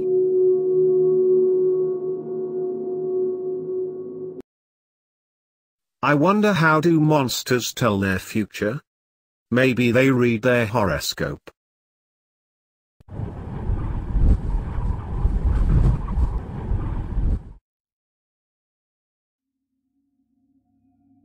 The first thing I remember of my arrival in Ahunoiho, the small Native American village in the northern reaches of Minnesota, was the smell. The familiar aroma of soaked dirt permeated the air and was instantly noticeable as soon as the doors of the cramped, 12-seater plane were opened. The runway that we landed on almost looked like it could have been constructed a month ago. Not at all because it looked new, but because it looked so basic. Like it was built for my arrival only. The dirt runway stretched about 950 meters and was accompanied only by a small, one-story concrete building. I had come to this godforsaken no-man's land in order to do research for a book. I was an aspiring author and planned on writing a fictional story set in the wild and needed inspiration. I was also interested in the local legends of the area and the mysterious deaths that were rumored to have taken place near the town. I was not excited about camping in the coldest regions of the country and being torn from my luxuries for 2 months, but I did it in the name of gathering useful information and becoming inspired. What I experienced though, is something I can barely bring myself to recollect. A thick pine forest surrounded the runway entirely, with only one solitary trail leading to the main village. I could see patches of unmelted snow that punctuated the landscape and gave the entire area perpetual moisture. I was still taking in the surroundings when my bags were stripped from my hands and loaded into a pickup truck by a thick, robust man who looked to be about 6 feet 6 inches. Just as my mouth opened to object, a much smaller man stepped out from the truck and came to meet me. "Patrick McLaren?" he said curtly. "Why, yes." I was too startled by the bear of a man who had loaded my bags to give an articulate response. "Afternoon. I'll be helping you settle in. As soon as your possessions are taken care of, we'll take a drive to the town." The bear never said a word and effortlessly tossed the rest of my luggage, which I had considered quite heavy, into the bed of the pickup. The shorter man motioned for me to get into the passenger seat of the truck and shut the door. The bear hopped into the bed of the pickup and I swear to God the entire vehicle lurched like a boulder had been dropped in. The shorter man hopped into the driver's side, and before I had time to say anything, hit the gas like he had no time to waste. "Now that we're off, I suppose we have time to give you the details. My name is Adrian. I'll be showing you around and getting you settled in your new lodgings." I continued scanning the forests. I could just barely make out small clearings that were spaced out every couple hundred yards.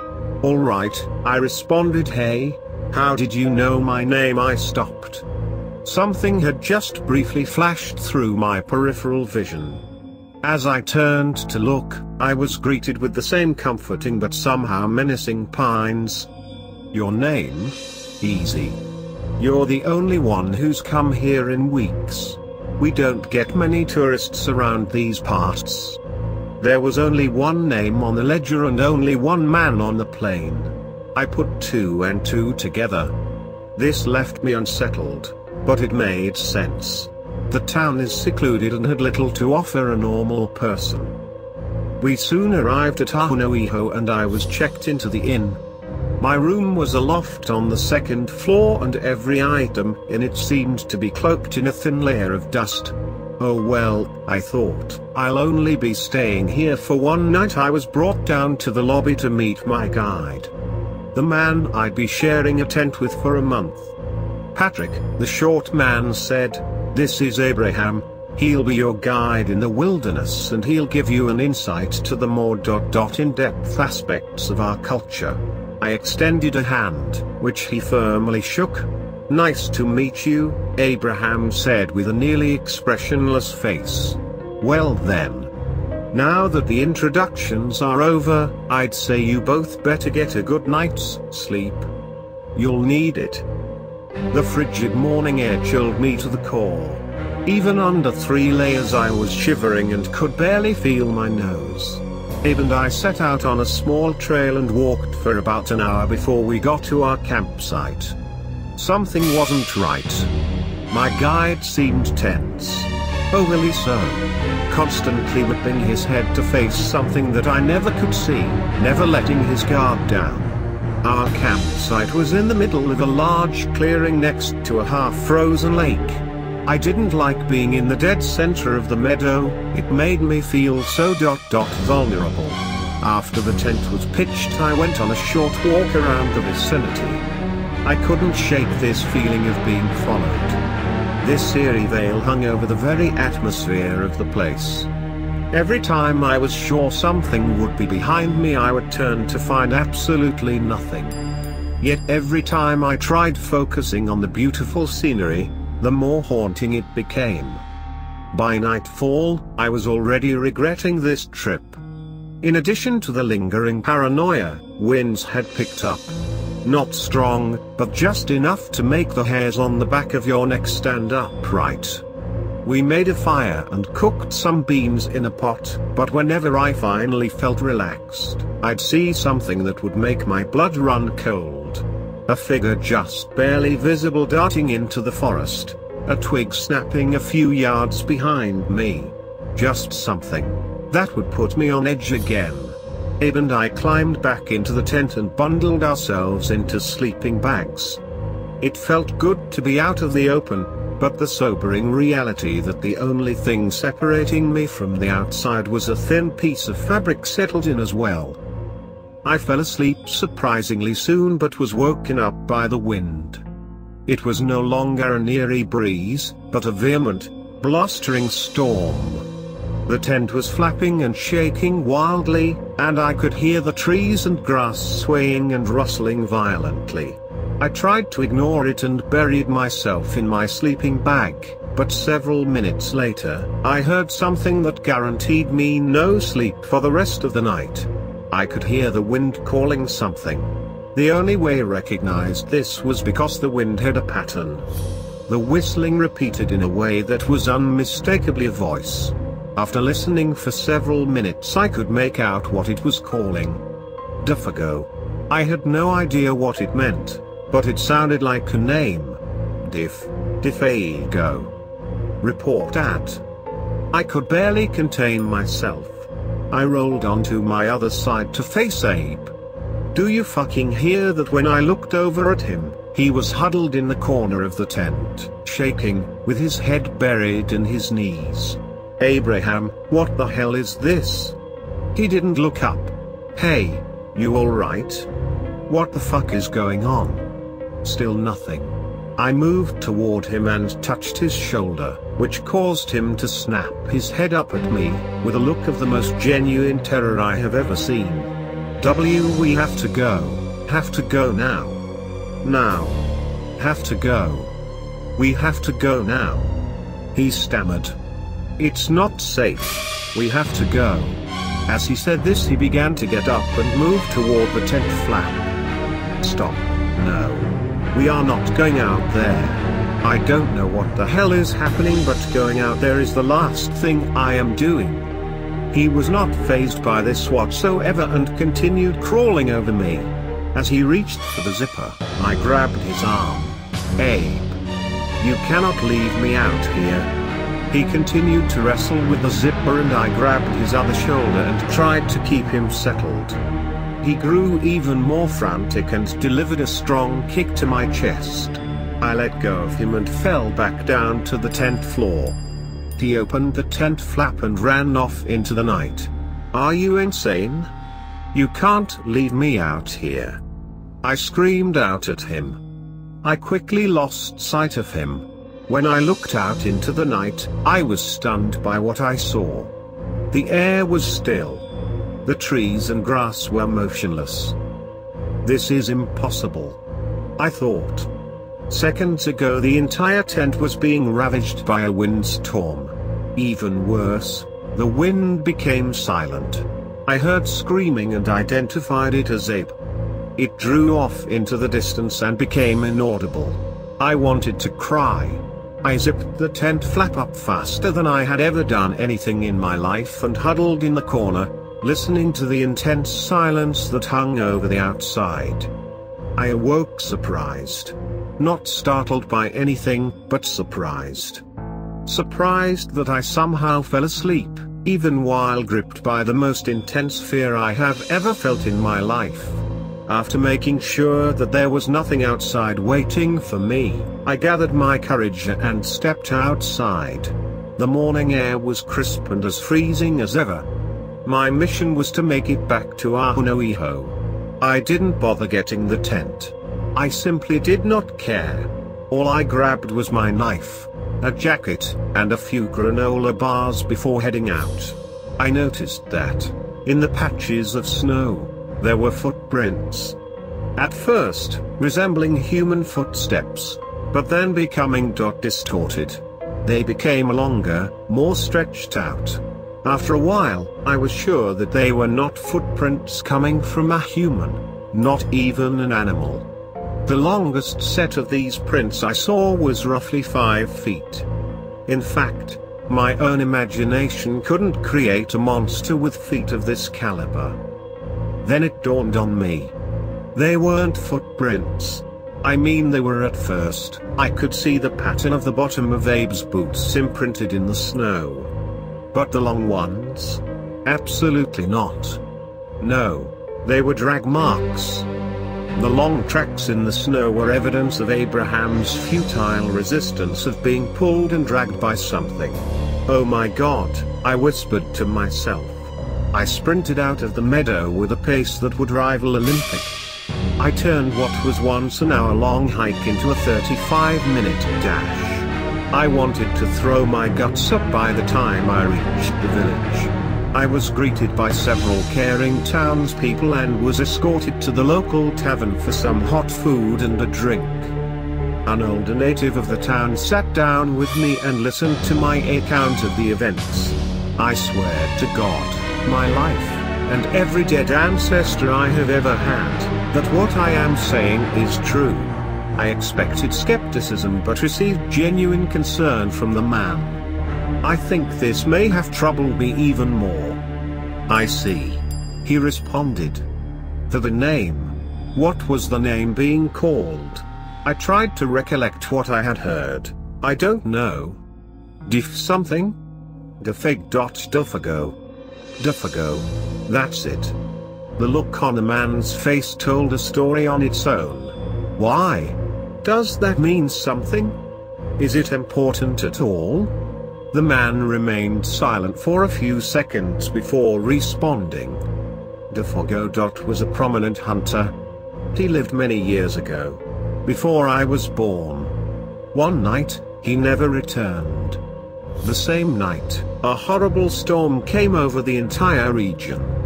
He quickly ended the sentence and looked down at the table, looking as though he had made a mistake. I was frustrated at this horribly vague and seemingly useless information. I could tell he was holding something back. Something important. And? What happened? How is that important? What the hell does this all mean? I responded rather aggressively. The old man sat still as a statue for what seemed like ages, but finally whispered the Wendigo. Every head in the tavern simultaneously turned and glared at the back of the man's head. And then turned to me. What the hell is the Wendigo? The tavern patrons continued glaring at the both of us with a twisted look of suspicion and fear. Even the bear looked worried. Reluctantly, the old man responded, "It is something we tried to escape." My look of confusion at his answer must have spurred him into elaborating. The legend holds that it survives on the flesh of humans. It may have even been human once before, but no longer. It is a vile creature that stands taller than any man and can strip the flesh from bones. It grows stronger with the very acknowledgement of its existence, and seems to have returned from whatever darkness it has hidden in for so long. He paused. Before, the Wendigo only took several people a year. We simply accepted it as life. The man turned to face the rest of the tavern goers. Over time, the town vowed to adopt a silence. Never to speak of or even acknowledge the Wendigo, and soon, miraculously, the abductions waned. I looked up from my food, trying to process what I was hearing, and Duffago? The man nodded. Duffago was the one man who attempted to conquer the Wendigo. As I said, he never returned. But there was one more thing. One thing that didn't add up. Abraham. Why was he so disturbed? Why was he driven insane by the wind, and why did he frantically dart into the night like a madman? What did Abraham have to do with any of this? A somber look came over the man's face. It's time for you to go home. Adrian can arrange for your flight to be rescheduled for tomorrow morning. I got up to leave, and as I walked through the door, the bar patrons never shifted their gaze from me. I wanted answers, but I was exhausted and already overwhelmed by this impossible information. After weighing my options, I decided that I had to spend another night out in the woods. To this day I have no idea what came over me. I can't imagine what could have motivated me to spend a night in the belly of the beast that not 12 hours before had abducted and most likely killed an innocent man. Whether it was the goal of being able to write about my experiences, a need for closure, or pure delirium, something made me go back out there. My walk through the woods was even worse because this time I was alone. I didn't even try to convince someone to go with me. Something told me that I had doomed the entire town just by raising this monster from the dead. Breaking the silence. The ever-present voyeuristic and dreadful paranoia was now piled on with a load of guilt. I finally made it to my camping grounds and noticed that not much had changed. The looming trees remained standing and the sickening drag marks on the snow still sat on the ground. I couldn't take it. I kicked the snow over to erase the marks and footprints. I followed the tracks, continuing to erase them, to the tree line. The edge of the meadow. I could see the kicked up dust and dirt in the woods. But there was something else. A massive wound on a tree. Like someone had taken a jackhammer through it. And on another one, just a few feet further, looked like a massive claw mark. Almost like when a wolf marks their territory. But this looked as if something had just scraped it while walking through the forest. I felt sick. I went back to my tent and waited for nightfall. The wind picked up again. Not nearly as bad, but still enough to shake the tent. I knew it was time. I stood up and got out of the tent. The night was illuminated by a soft but passing moonlight, as the clouds repeatedly obscured it from view. This time, the wind had a physical effect. I could see the trees swaying softly and the grass pressed over in one direction. I couldn't tell if this was comforting or not. I switched on my flashlight and scanned the perimeter. Nothing. After standing in the wind for a while longer, I decided to go back in my tent and wait some more. I turned on my heel and nearly fainted at what I saw. Then it was Dot standing directly behind the tent. It towered at least a foot taller than me and looked straight down with eyes like a hawk. Its head resembled that of a human but had teeth like a canine. In place of a nose, there was a short, bulldog-like snout, and long, wispy, facial hair sat on its face. I could see pointy ears poking through their long, greyish-black mane that ended just before its waist, with locks of hair hanging over its shoulders. But it's armed. Oh God, it's armed. They were incredibly long, with its fingers ending below its knees. Its fingernails looked as though they could carve through steel. The body was lean and sinewy, with a pale grey complexion hidden under a very thin layer of hair and fur. The lower body looked as though it was covered by torn cloth wrapped around the waist, and I could see a fragment of the leather jacket worn by my former guide.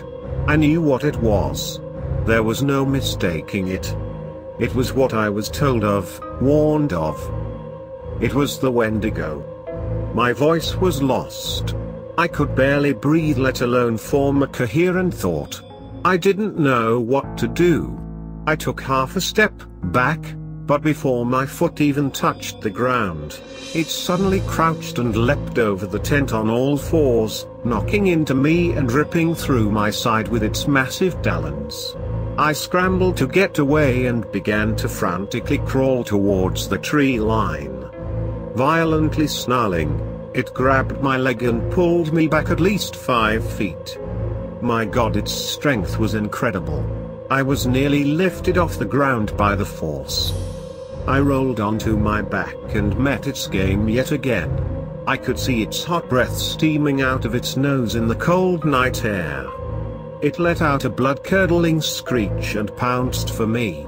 I rolled, with great pain, several feet away, narrowly missing the creature's fatal strike. On its fours, It turned to face me again. I pulled out my knife, faced it upwards, and closed my eyes. This was it. I would die, but at least get one good shot in. It leapt for me but was impeded by the blade. I heard the knife stick into the right side of its chest, causing the monster to release a foul screech a mere foot from my ears. Its breath stunk of rotting flesh and stale blood and nearly made me vomit. My ears rang, but I somehow got to my feet and began a desperate, adrenaline-fueled sprint to the tree line.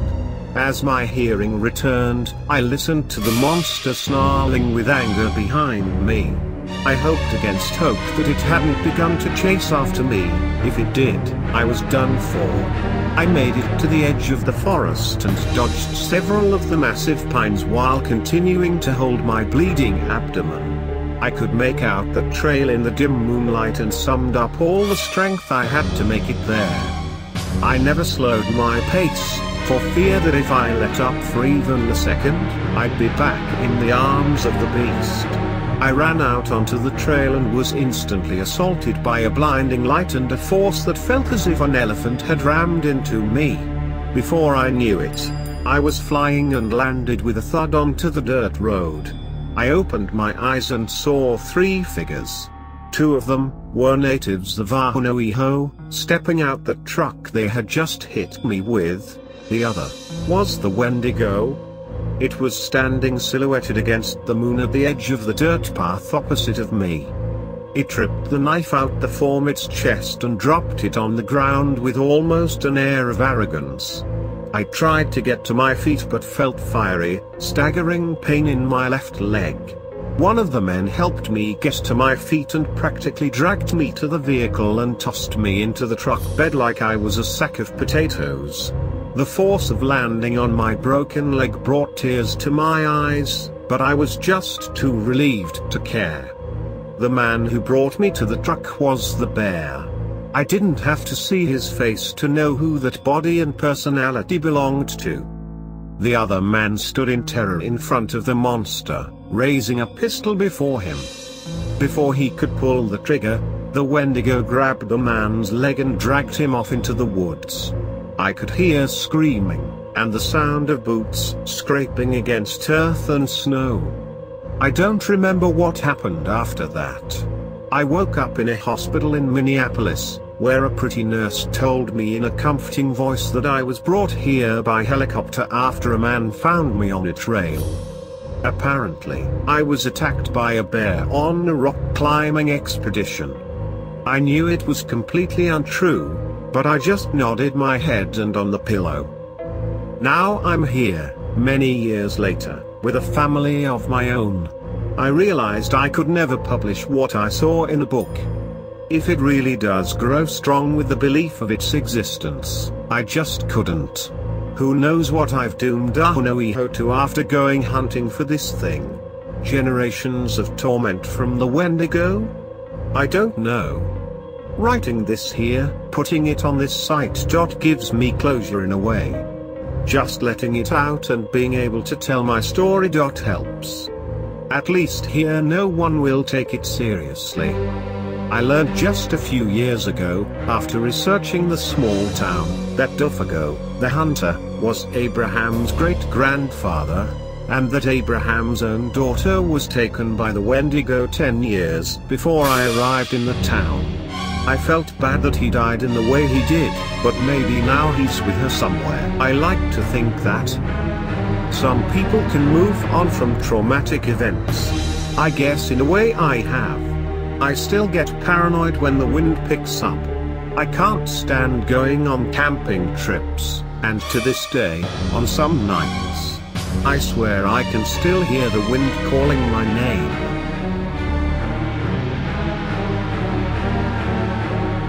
Hello, friends. This rain bothers me. Be sure to subscribe to my channel.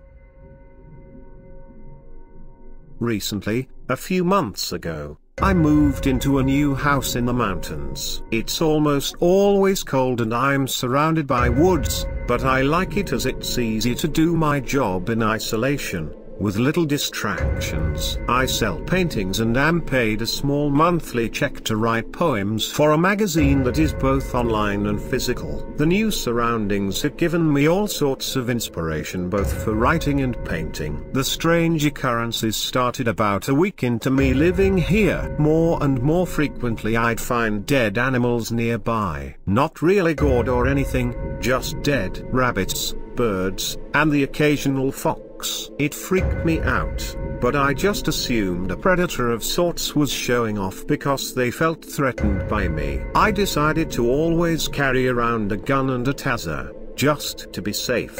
I also decided to call an expert on the mountains and asked him to visit. When he came he seemed worried. Now this man was a fairly old Native American who had lived on these mountains for about his whole life, so this concerned me, knowing he knew just about everything on this mountain. He sat me down and told me a tale of a dark creature, born of hunger and cold, a Wendigo. I was skeptical. This was a creature of fiction. At least, I thought it was. He left with a stern warning to never stray too far from home without good reason, and never follow the voices of the forest, as it may be a Wendigo luring me to their feeding grounds. I spent the next few days watching the woods closely. Maybe if I got a glimpse of whatever was in the woods my mind could be put at ease. At first, I saw nothing. Then I saw swift movement among the underbrush and trees. It wasn't until around the 5th day of watching, I saw something clearly, something standing upright, with deer-like legs, staring at me with pale eyes. I quickly went inside, suddenly feeling chilled to the bone. It took a bit and some self-pumping before I could go back outside to do my painting and wood watches. I found myself putting what I could see of the creature in my paintings, but I could never catch the coldness of its eyes quite right. It fascinated and terrified me greatly, but I couldn't stop. The creature got braver, showing a bit more as time passed. I could now confirm it had a large set of antlers and its front limbs were not hooves like its back legs but claws. It watched me almost as curiously as I watched it. I knew then that it was likely a Wendigo, one that decided to watch me, although I didn't dare attempt to approach it, knowing its curious nature might be as deceiving as a wolf's smile. Although I never verbally called it this name, I subconsciously named it Branch. It seemed suiting. He started, or I think it was him, pushing over items on my porch, like empty paint pots and small decorations, going back to the tree line by the time I come outside. It didn't really bother me as nothing got damaged, kind of reminded me of a cat actually. I began speaking to it, not expecting responses. While I painted I would just ramble out loud, knowing he was just at the trees. I don't know if he listened but I think he did, as his ears would face towards me the whole time, those long slightly disproportionate ears. One day he appeared with scars, a few still bleeding. This concerned me but I couldn't get close to him.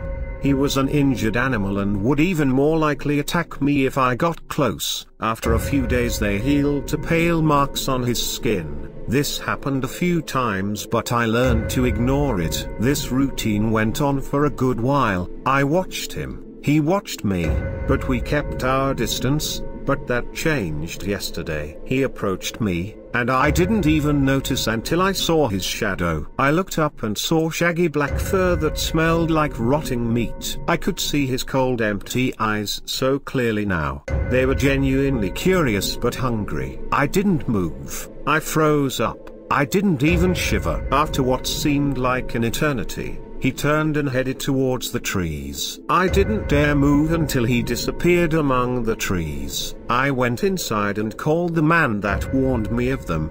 He agreed to come to pick me up when we could. I'm waiting for the man to get here. The branch is staring at me through the window. Excuse me for the wait. I couldn't find much time to write after I posted. A few hours after the man pulled in the front, which unlucky for me, was where Branch was. I got the meat chop I had pulled out earlier and stepped outside. branch was staring through the window. When he turned to look at me, I made sure to look at his chest fur rather than his eyes. Soulless cold eyes. I threw the meat. He ignored it. Didn't even twitch. I started to slowly move towards the man's truck, Branch's eyes tracking me. As I moved off the porch, he started to follow me, his hooves making heavy footfall on the wood.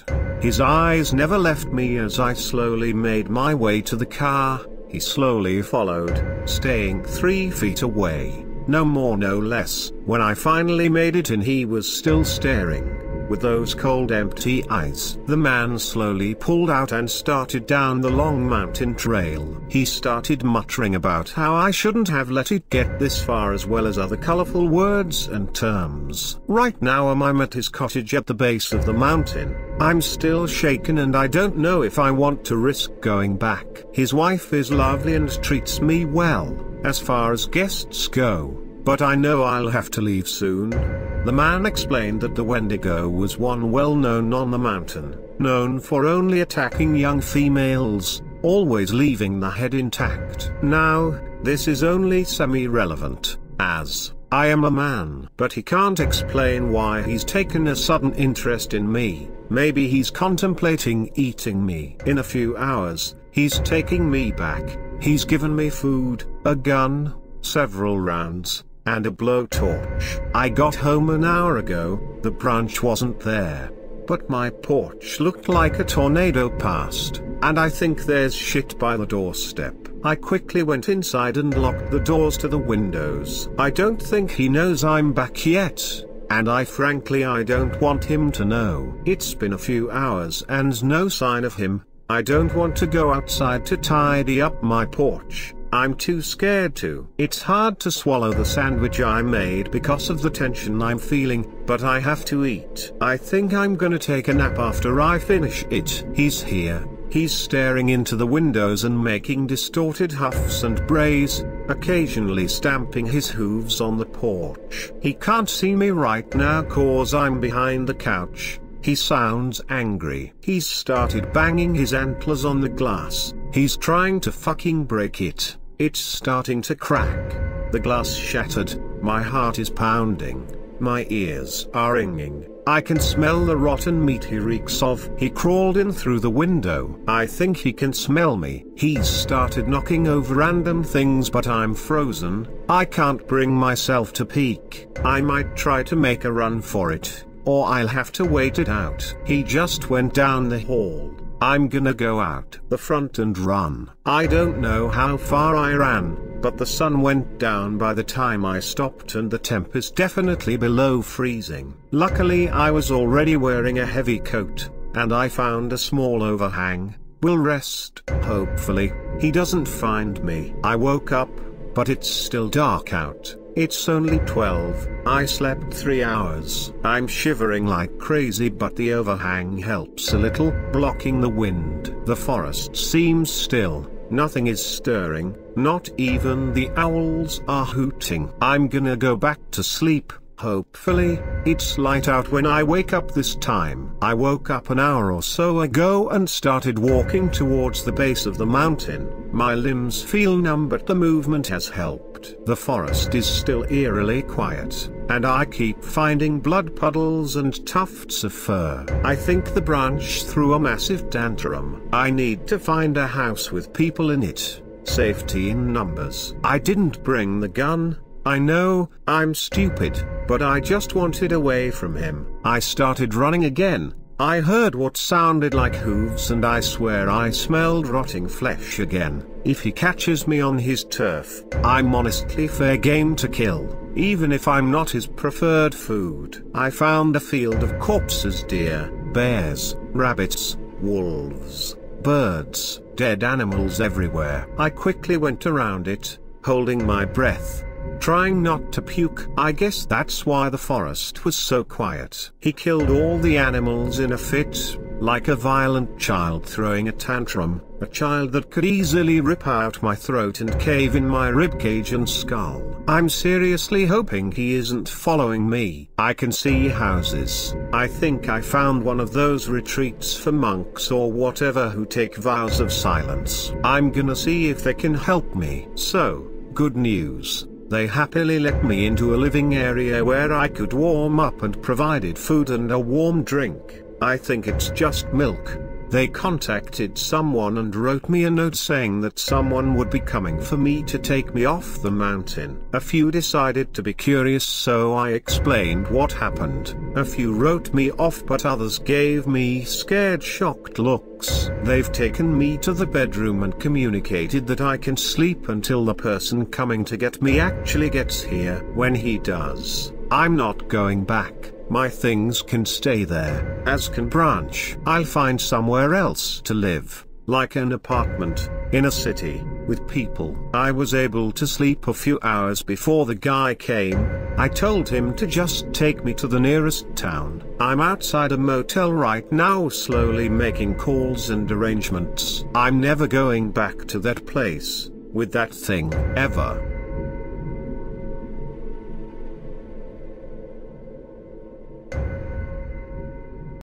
Hello, friends. Wendigo story time. We need light. I've been dying to tell this story, though I know no one is bound to believe me. I don't even want to tell my parents in fear that they'll stare at me in disbelief, and think that I'm crazy. So, here I am, anonymously telling it to a group of strangers in hopes that someone will believe me, and give me some peace of mind. It started out a few months ago when we moved into our new home. I grew up in a rural community, but there were plenty of neighbors and most fields around, no woods. Given that I am the youngest child, my parent waited until I was done with high school to move, as to not affect my already established life. Although we had always lived in a small, rural community, my parents were ready for something a little more secluded, something with a lot of acreages, woods, and a place to shoot. They put my childhood home up on the market, and soon found their dream home, which is where I am currently, and desperately writing this story. The house and the property are beautiful. It's a large, turn-of-the-century house facing 15 acres of land, the majority of which are woods, and a nice half-acre pond. The best part, or so I thought, is that there are no neighbors within a mile of us. At first, I really enjoyed it. Being out in the woods was very much a cathartic experience for me. It helped shed the stresses of school and studying. Being among the tall trees and the surrounding nature made all of my problems seem totally insignificant, so I made a habit of going on regular walks through the woods. As the weeks went on, I started noticing strange things as I went on my walks. I would find partially eaten deer scattered along the leaf-littered ground, accompanied by a putrid, rotting smell, which I attributed to the carcass in front of me.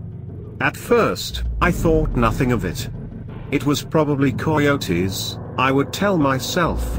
Other than that, I thought nothing of it, but starting carrying a gun with me on my walks in case I encountered the animal that was responsible for the carnage I saw in front of me. As the days went on, I started noticing more and more mutilated deer scattered across the floor of the woods, still accompanied by the rotting smell, which I again attributed to the animals. If the increasing number of mutilations weren't enough, I started to notice a change in the sounds coming out of the woods.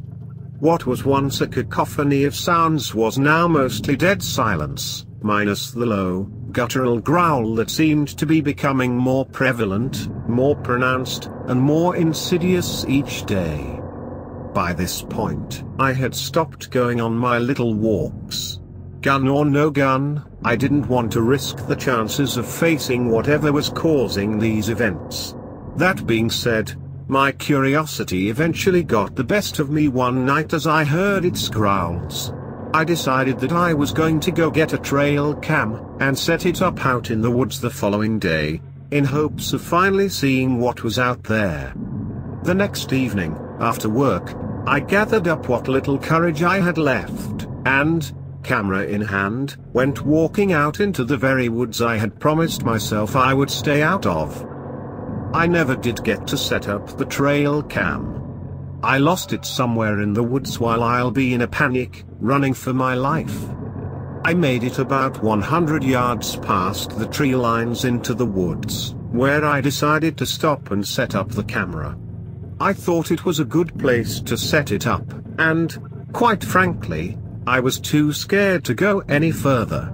After all, I wanted to spend as little time out there as possible given the ongoing events, and the fact that it would be dark soon didn't help.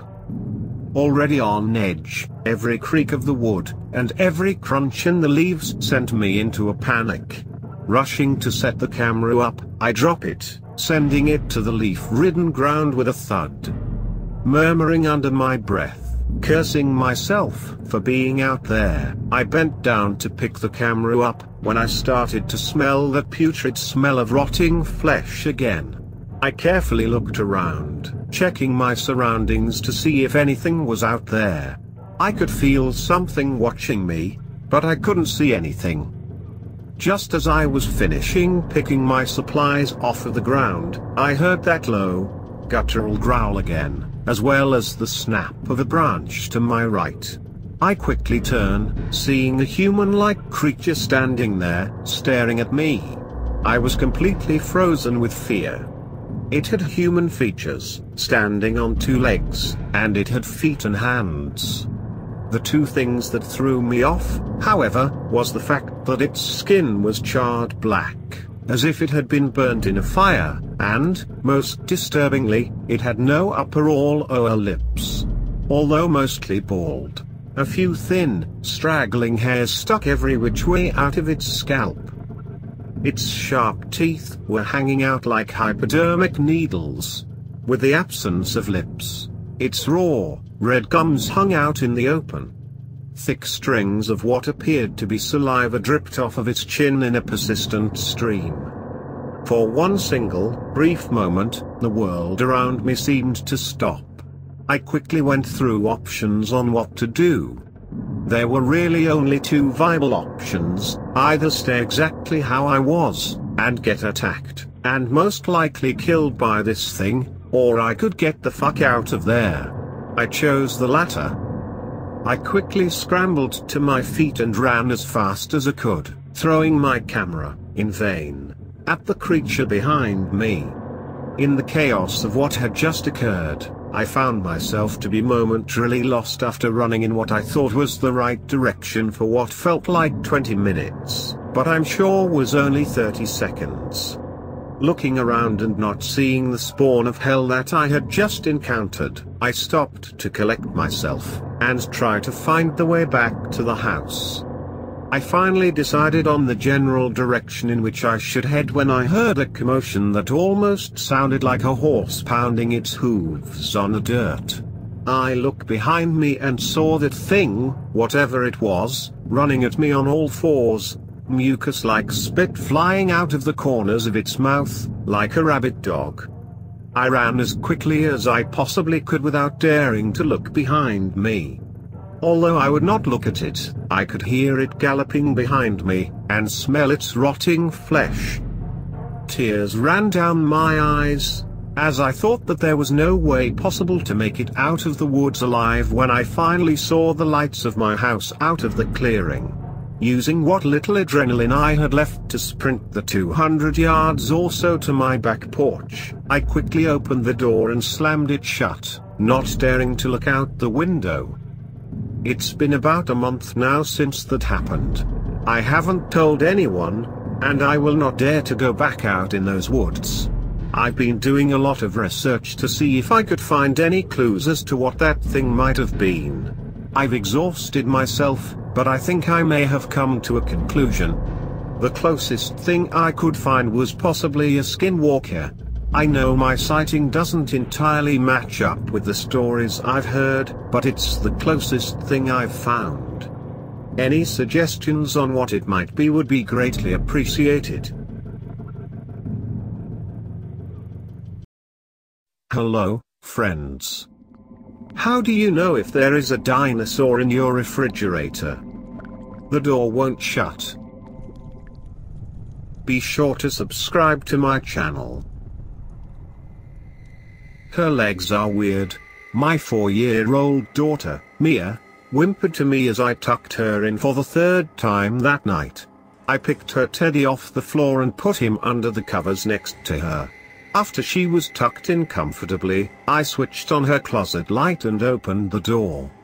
"Now you have your night light and the closet light," I told her gently, bending over to kiss her damp brown curls.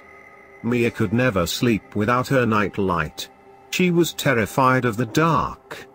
The closet light would be a backup light if her night light goes off again. I crossed the room to give my 3-year-old daughter, Lula, a quick check over. She was sound asleep. I pulled her blanket up over her shoulders and touched her back softly.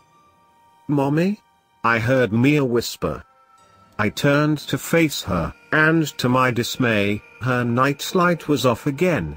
Sighing with frustration, I pulled the nightlight out the socket and plugged it back in. The merry-go-round of ponies and unicorns lit up a pale pink light. "It's broke, Mia. Either the nightlight or the socket. I'll have Daddy fix it in the morning. For now, you have the closet light," I told her firmly. Mia glanced wearily at the closet, then back up to me. "But what if she comes in again?" she asked, in a tiny voice. I gave my little girl a big smile, then held my fist up and shook it. "Then I'll come back in here and whoop her butt." Mia giggled. I swooped down to give her another kiss goodnight and left the room. My husband, Troy, was in our bed, Sports Center blaring from our TV while flicking through his phone. "She okay?" he asked, without glancing up. I quickly changed into my pajamas and went to the bathroom in our room to brush my teeth. "She's fine," I answered, my mouth full of toothpaste froth. I heard Troy say something, but it wasn't clear over the TV and running water. "What was that?" I asked him when I was done, climbing into bed with him. I said that ever since we moved here, Mia has had the same nightmare. I clicked off the lamp close to me and laid back on my pillow. Troy already had his bedside light off. He kept the TV on but turned the volume down low. I watched the shadows from the TV dance around our bedroom wall and thought about what Troy had said. We have lived in this house for almost 3 weeks now. We had moved from a small 2-bedroom apartment to this beautiful 3-bedroom ranch house. The house was only 5 months old. We got to move in only a couple months after they were finished building it. It was the first neighborhood of many to come. Right in our backyard, there were miles of a dense, deep forest. The whole neighborhood was pretty much surrounded by them. There were future plans to build more neighborhoods into the forest, cutting down a good portion of it. I wasn't too thrilled to live so close to the woods. All I could think about were horror stories involving woods and people going missing. Not to mention all of the animals it held. But Troy insisted everything would be fine, and after I saw the house, I fell in love. There was a high, wooden fence surrounding the backyard, so that made me feel better. Troy was right, Mia has had nightmares since moving into the house. But she was a very creative 4-year-old, with an imagination that often ran wild. Still, a small part of me felt a twinge of uneasiness. I laid there, thinking of the house, and Mia until I finally drifted off to sleep. My eyes shot open. I could have sworn I just fell asleep, but glancing at the bedside alarm clock, it showed that it was almost 4 a.m. what woke me up. I didn't have to pee, and everything was calm and quiet. I closed my eyes and again so I could fall back to sleep. But something made me sit up straight. A noise. I leaned forward, straining my ears to listen to whatever it was that I just heard. Nothing. Nothing but sportscasters on ESPN going on about fantasy players. I grabbed the remote that was next to Troy in the bed and hit mute. Then I listened. Nothing. But just as I was convinced it was nothing, I noticed two things. One, our bedroom window was open. Not wide open, but halfway open. It was a warm September night, and I know I left the window open a crack to get some fresh air, but no way did I leave it halfway open. And I absolutely did not lift the screen window up. The second thing was our bedroom door. It was shut. I always keep the bedroom door open, so I can hear the girls down the hall if they need me. Troy and I have had open bedroom doors since we had Mia. No way would I have closed it. Neither would Troy. Unless. I sat up in bed, thinking, maybe I did have the window open wider than just a crack. And maybe Troy did open the screen, to get more air in the room. And maybe the air accidentally blew the door shut. Made sense. I'm normally not so forgetful. But it's as good as explanation as any, even though that feeling of uneasiness started gnawing in the back of my mind. Her legs are weird. What did Mia mean by that? I thought. I shook my head, determined not to let my daughter's imagination get the better of me. I threw the comforter off and got up to open the door. I was just about to turn the knob and pull it open when a noise from beyond the door stopped me dead in my tracks. I stood absolutely still. I slowly put my ear to the door crack and listened. I stood there for maybe a minute and heard nothing. Feeling silly, I went to turn the knob and pull the door open again, when I heard it. A snicker. No, that's the wrong word to describe it. It was more like a giggle. No, not a giggle. I listened again, this time trying to hear over the pounding of my heart in my ears. When I first heard it, it sounded like it was coming from down the hall, like maybe one of the girls got up and started playing with their toys. Maybe one of those toys made that noise when pushed on the belly or the hand. But, no. It definitely wasn't a silly or happy laugh. No, this sounded scary, sinister, evil. And just when I had enough of pressing my ear at the door to listen, I heard it again. An evil cackle. A sinister hiss. But this time, it was right outside my bedroom door. Have you ever heard the expression frozen in fear? I know you have. You hear it in books, and movies, and even on No Sleep. I never gave the expression any thought. It just sounded good. Frozen in fear, kind of like on cloud nine, when you're happy or blow a fuse when you're angry. You can relate to it when you hear it. Except I've never been frozen in fear. Not until that very moment. It felt like a Slurpee was running through my veins. Like I was trapped inside a tightly built snowman. I couldn't move. I couldn't swallow. I stood there, up against the door, frozen in fear.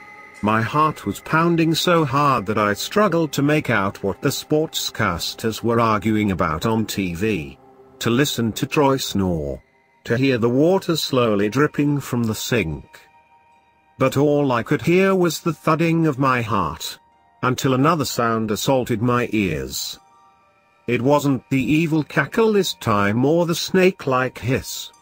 This time I knew exactly what it was and where it was. I heard the sounds of something sniffing. And it was coming from the bottom crack in the door. Hearing that was like a fire was lit under me. I stumbled backward, breaking my metaphoric ice statue. Not only did I stumble backward, but I also tumbled down on my rear. I used my legs to scoot my butt back until I hit my side table. I sat on my butt, knees bent, back leaning against the bedside table. I wanted to yell at Roy, but I was so terrified. All I could do was stare at the door. It wasn't long until my eyes wandered to the bottom of the door. When I saw it, I squeezed my eyes shut tightly and prayed. Because Mia can't sleep without a light, her carousel nightlight did the job for her and us. Since it was plugged in by her door, the bright pale pink light floated down the hall, giving us just enough light to see our way to the bathroom. I loved that night light. But right now, I hated it. I wanted nothing more than it to go off right now, just as it did earlier when I had to put Mia back to bed. When I looked down at the bottom of the door, Mia's pale pink nightlight shone very softly. Although not bright, it could still make light. So when I looked down at that crack, which was maybe an inch in height, I could see the pale pink light, but I also saw a dark shadow, almost completely blocking all the light out. I couldn't see what I was looking at, just a dark shadow, with pale pink light surrounding it. I didn't need to see it, though. I heard it. Whatever was on the other side of the door, was sniffing. It sounded like they stuck their nose right on the crack, right on the floor, and started sniffing. The sniff would be interrupted by raspy, asthmatic breathing, like sniffing was overexerting the thing out there. I sat on the floor, eyes still squeezed shut, just begging and praying in my head for it to stop. I just wanted it to stop and go away. I really thought my heart was going to stop because of the fear, the dread, the speed it was going. After maybe a minute, the sniffing stopped. Silence. Breathing hard, I squeezed my eyes tighter together, a lone tear dripping down my hot cheek. I silently counted to 60. Still quiet, except for Troy's snores and the TV. I counted to 40. Said a quick prayer, then slowly opened my eyes. The bedroom door was wide open. A small, choked moan escaped my lips. From where I was sitting, I could see down the hallway, and into my daughter's room. The pale pink light from the carousel was gone. So was the light in their closet. It was pitch black. The only light was the TV in my room, and moonlight that glowed behind the blinds in the girl's room. The hallway was dark, as was the girl's room. I strained to see down the hall. I stared for so long, that I started to think my mind was playing tricks on me. I slowly stood up, and edged my way to my open door, never taking my eye off the hallway. I noticed a dark shape in the hallway, much darker than the surrounding darkness. It looked like a black shapeless figure was pressed up against the wall in the hallway. The more I looked at it, the darker it became, and the lighter its surroundings became. Whatever it was stood against the wall still and silent. Yet I could feel it looking at me. Have you ever been alone and felt like someone was watching you? That sudden, intense feeling that something isn't right? That's how I felt. The figure stayed still, yet I could see movement from it. It stayed in place, but I could tell something had changed. Staring harder at it, I couldn't tell what it was doing until that familiar raspy, heavy, breathing sound assaulted my ears. The movement it was making looked to be the rising and falling of a chest when someone is breathing hard. I wanted to run back to my bed, wake Troy up, have him deal with this, while I hid under the blankets. But I couldn't. I mean, I wanted to, but I couldn't. I had to get to my girl's room. I had to make sure they were okay. I thought about waking Troy up but was scared to make any sudden movements that would alarm the thing in my hallway. For what seemed to be an eternity, I stared at the dark shape, watching it struggle to take deep breaths, listening to the raspy intake, all while I felt its eyes never leaving me. My eyes began to water. I was concentrating so hard on looking at the dark. I had to blink a few times to set my vision straight. Only then, when I looked down at the hall, the figure was gone. Or so I thought.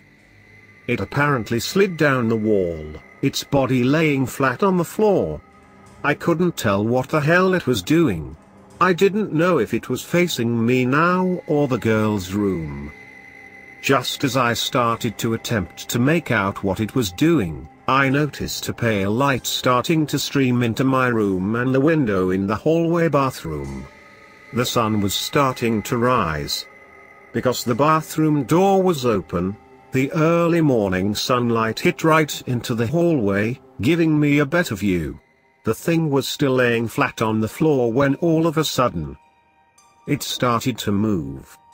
And when I mean move, I mean it started dragging its back legs and body, while using its arms to pull its weight. The raspy breathing became louder, as the thing struggled its way down the hallway. Between the heavy, wet breathing, it would make that cackle again, that sinister, evil cackle that made the hair on my neck stand up. I could finally see where it was faced. It was headed toward me. Now, you're probably thinking, why aren't you screaming for your husband to wake up? Well, I finally did. I screamed Troy's name aloud, so loud I wouldn't have been surprised if the neighbors heard me. As soon as Troy's name left my lips, the thing vanished. The girl's car soul night light and closet light flicked back on. The hallway was pretty much lit up at this point from the sunlight and the girl's light from their room. But it was empty. Not a trace of that creature, that thing anywhere. I burst into tears and ran to the girl's room. "Amy?" I heard Troy yell from our room, his voice thick with sleep and surprise. Both girls were sound asleep. I ran to each one, Mia in her bed, Lulu in her crib. They both were fine. "What the hell is going on?" I heard a bewildered Troy at the girl's bedroom door. Wiping my eyes, I ignored him and bent down to give Lulu a kiss. I made my way over to Mia's bed, avoiding Troy's questions, and went to give her a kiss. But before I could plant one on her curly head, something caught my eye. And it made me want to vomit. On Mia's cheek, I could see a glistening wet streak, that went from her little chin, up her chubby cheeks, and into her hair.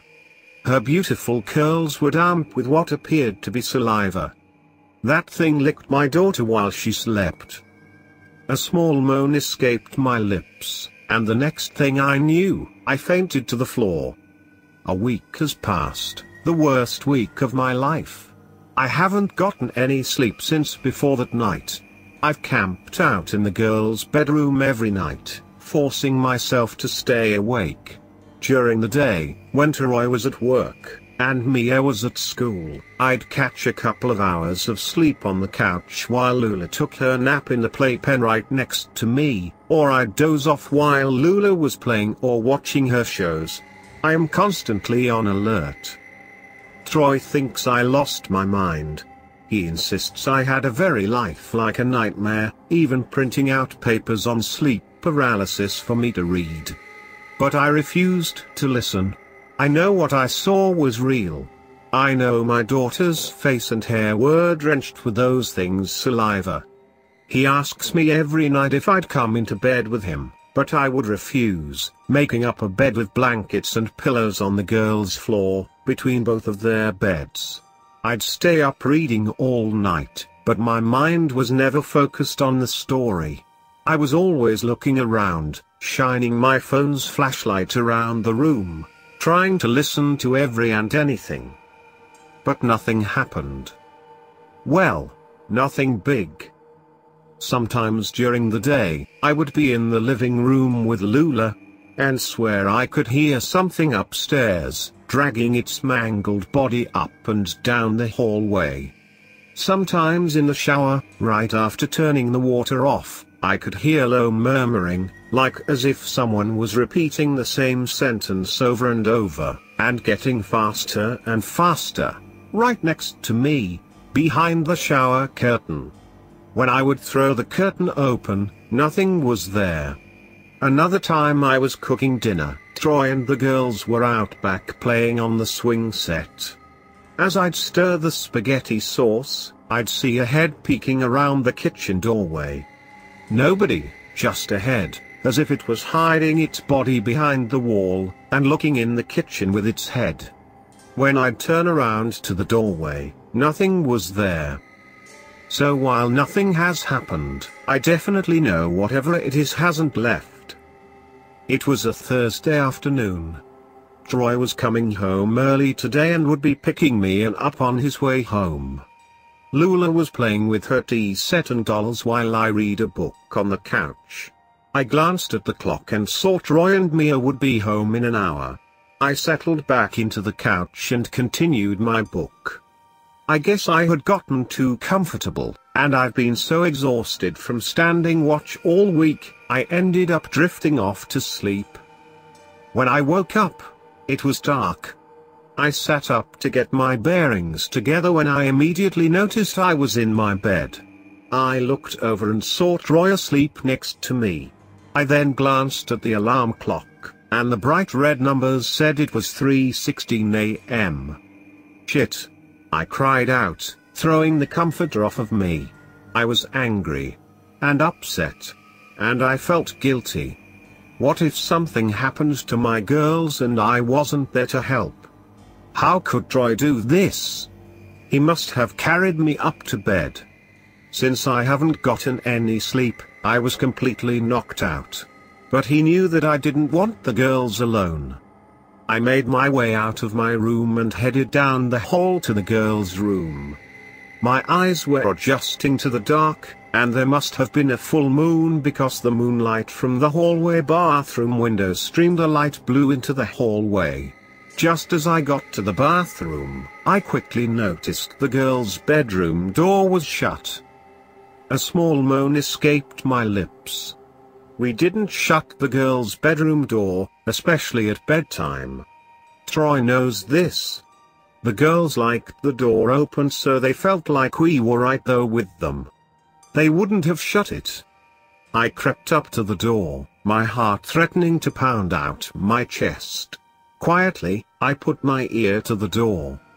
And I listened. At first, I couldn't hear anything but a quiet and steady low buzzing noise. I thought maybe their fan was on. But the more I listened, the clearer it became. It wasn't a fan. No, this droning sound had words to it. I couldn't make out what was being said, but it started getting clearer and a little bit louder. I could feel the door vibrating against my ear. Then I heard that wet, raspy breathing, almost as if the thing was speaking in Townges, yet breathing heavily at the same time. I thought I was going to get sick. I continued to listen, once again frozen in place. I wanted to bust through the door and attack whatever was in there. I wanted to call for Troy, and have us both confront it. Tears started streaming down my face as I kept on listening. Then a new noise greeted my ears. The sound of Mia crying softly. That was all I needed to hear. I turned the knob and pushed the door open. "Mommy!" Mia cried. I looked around the room wildly. I didn't see anything. "Where?" I asked her hoarsely. Mia was cowering under her blankets, tears on her rosy cheeks. She pointed to the window. I ran to the window and threw open the curtains. The glass and screen window was wide open. I looked all around my backyard, looking for something, anything. It was the figure underneath the second-floor porch that caught my eye. What I saw that night will never leave me. It's something that sticks to my mind for as long as I lived, no matter how much time has passed, no matter how much I try to forget. Since we had motion lights on our house and porch, I could see it perfectly. I swear it chose that spot underneath the lights so I could see it. That's what scares me the most. That this thing, this monster, had some type of intelligence. It schemed and plotted, and wanted me to know it was there. It could have easily taken my girls, and I would have never been the wiser. But, no. It wanted to torture me. It wanted to play mind games with me. It wanted to terrify me. I looked down at a face that was 3 times longer than any normal human's face. It had scraggly, sparse hair over its scalp. No nose, but 2 holes high on its face, almost between its dead white milky eyes, eyes that gazed up at me. A Cheshire cat grins with rows of razor-sharp black teeth. Greyish-white skin stretched over the bones, letting his ribs, spine, shoulder bones stick out. Its head almost came up to the porch, so it was at least 10 feet tall. Long arms, with long hands and even longer fingers. And its legs. Its legs were weird. The knees were bent backward, even though the thing stood up straight. At the end of each mangled leg was a hoof. The thing and I stared at each other for what seemed to be an eternity. I wanted to look away. But I couldn't break away from its milky stare. I then heard that low murmuring again, that steady and fast chanting. The wide, toothy grin never left its face, but I could hear the chanting, as if it was right next to me, speaking in my ear. I shuddered. The thing then looked toward the dense woods that surrounded our backyard. It then made its way into the woods. It hobbled and lurched its way through our backyard. Just as it was almost at the tree line, it turned back to look up at me. It put its long, bony pointy finger to its gray, ragged lips. Silence.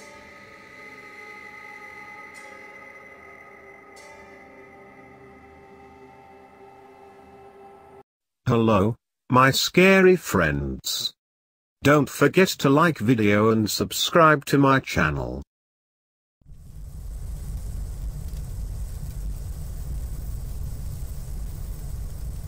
Hey, stop this, stop following, hey.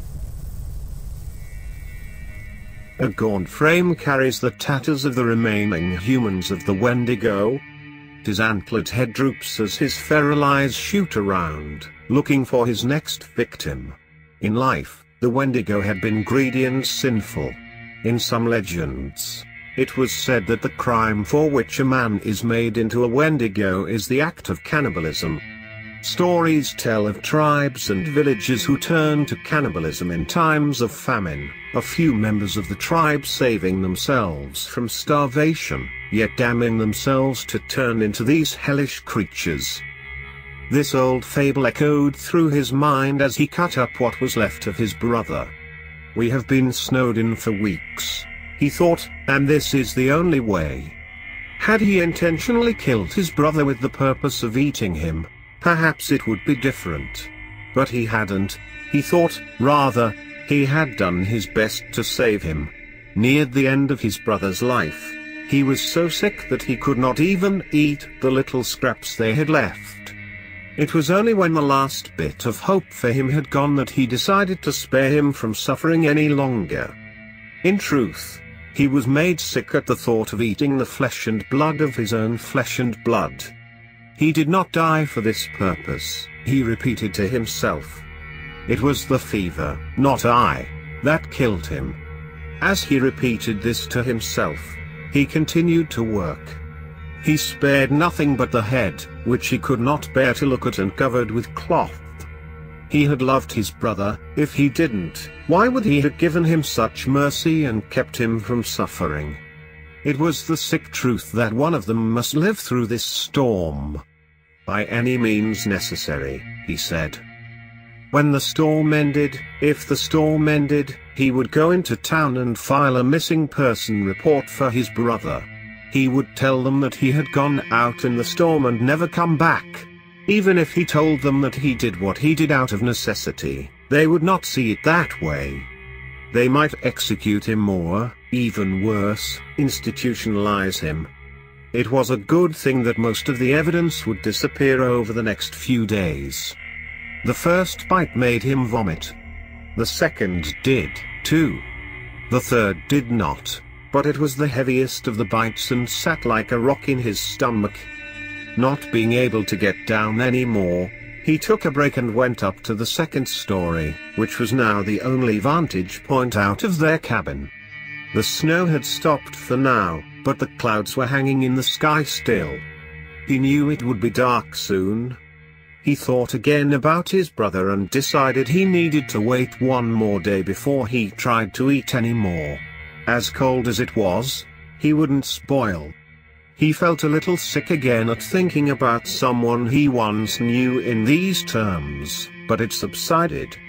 He sat beneath the window and looked out into the surrounding forest for hours until a hollow scream filled the air. He snapped out of his trance and looked around. It was now pitch black outside. The terror in his heart was so great that he had forgotten what he had done, and he peered out into the darkness to try and locate the source of the call. Then, he heard it again. It cut through the night right into his very soul.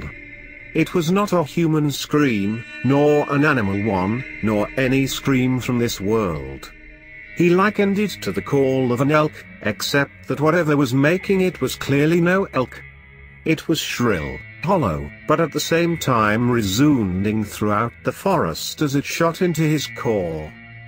He sat beneath the window all night, on guard from whatever creature had let loose such a sound. In the back of his mind, he knew that even if the creature were to present itself, he could not see it in the darkness. It may as well have been right under him.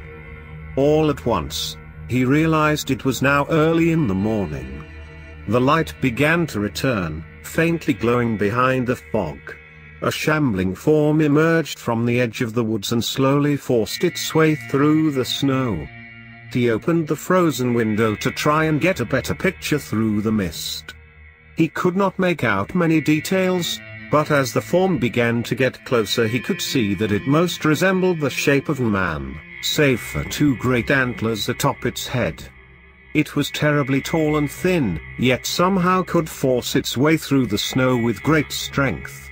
Its broad hands were sweeping the snow away from it as it purposefully tried to make its way towards the cabin.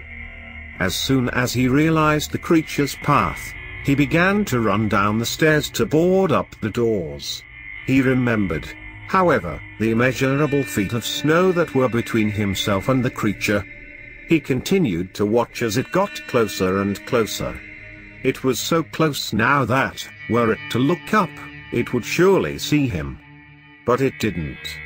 It continued on its mission, staggering and shambling along the way. Eventually, it reached the cabin and began to look around on the ground.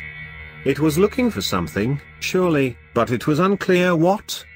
Then, it began to try and dig downwards in the snow towards the cabin's wall. At first, it was not close to anything. But, as it continued shoveling bit by bit away, it began to inexplicably find its way closer and closer to where the cabin's front door was located. It was as though it knew where it should be, yet somehow could not quite find it. His heart was pounding at the sight of this creature beneath him. It was so close now that, if he were to try and close the window, it would surely know of his presence.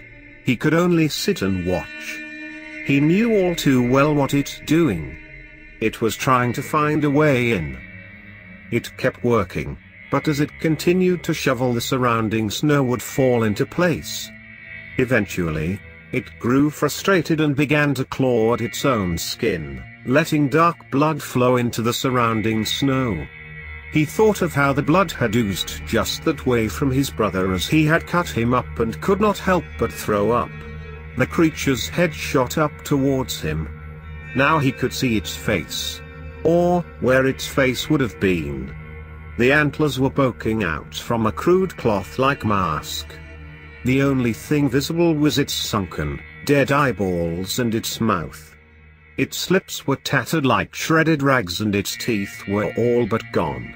And it saw him now. Had the creature somehow jumped up to the window and killed him at once, he would have died in much less a state of terror that he was in now. Not because of what the creature did, but because of what it didn't do. Upon seeing him, it didn't continue to dig. It stared at him for what seemed an eternity and then, slowly, sat down in the snow. This seemingly undecipherable action gave him even more distress. He wished it would somehow end him at once and spare him from this torment. Then, he realized what it was doing. It was waiting for the snow to melt. "Go ahead and wait," he yelled. "I've seen storms like this before. You could be waiting for days more." But the creature did not seem to even comprehend what was being said. As the fog began to fade away into the late morning, he could see it more and more clearly. Its skin was gray and cracked, except for the parts which the creature had just torn. The gashes were still slowly dripping dark blood into the surrounding snow. It appeared as though a ring of crimson surrounded the snow on which the creature was sitting. Hours must have gone by, yet this thing still sat patiently. The sky was very clear now, illuminating its grotesque form even more. It was totally emaciated, sickly, and bony. He was sure it must have felt cold, yet it did not appear to make any fuss about sitting in the below freezing temperatures with no clothes or cover, save for the rags on its face. "I hope you're enjoying it down there," he yelled. He pretended that he was getting some sort of advantage over the thing by berating it from above. In truth, it was more for his own sanity. He had not been able to speak to anyone for weeks. His brother had been too sick to talk, so he was not unaccustomed to talking with something which would give no response. He continued to try and get something, anything, out of it, when it raised its hands to its head. At first, it looked as though it was rubbing its head in pain. However, it became clear to him that it was now trying to remove the cloth that was wrapped around its head. It was struggling at first, its nails clawing into the skin underneath and soaking the rag in more blood. However, to his horror, the creature finally got hold of the rag and began to unwind it from its head.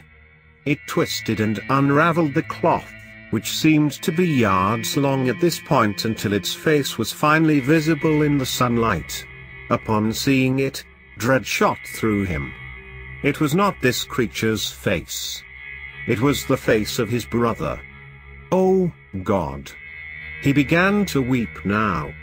"Are you here to punish me?" he yelled through his tears. The creature continued to look right at him. He was sick. He cried. Was I to let him suffer longer and eventually come to the same fate as him? If I am being tormented for my unwillingness to die, then so be it. The creature still made no acknowledgement of what he was saying and continued to watch him. If even the man without sin suffered here on earth, then so must I 100 times for what I have done. But I will see to it that you do, too, he said to the creature. Who knows how long you may wait? And I hope you do wait. I hope it becomes unbearable for you to sit down there. I hope you can know what I felt, to see your one source of food, yet being unable to attain it. God willing, we shall be here weeks more. He was yelling down at the creature now when he felt a drop of water on the back of his neck. It startled him as he turned to look up and was met with another drop on his forehead. Again, another drop of water fell onto his face. It was dripping from the icicles above the window. Slowly but steadily, they continued to drip onto him. He turned again to look at the creature, still sitting in a ring of its own blood. However, it was no longer gawking at him without response. It was grinning at him now, waiting patiently for the snow to melt.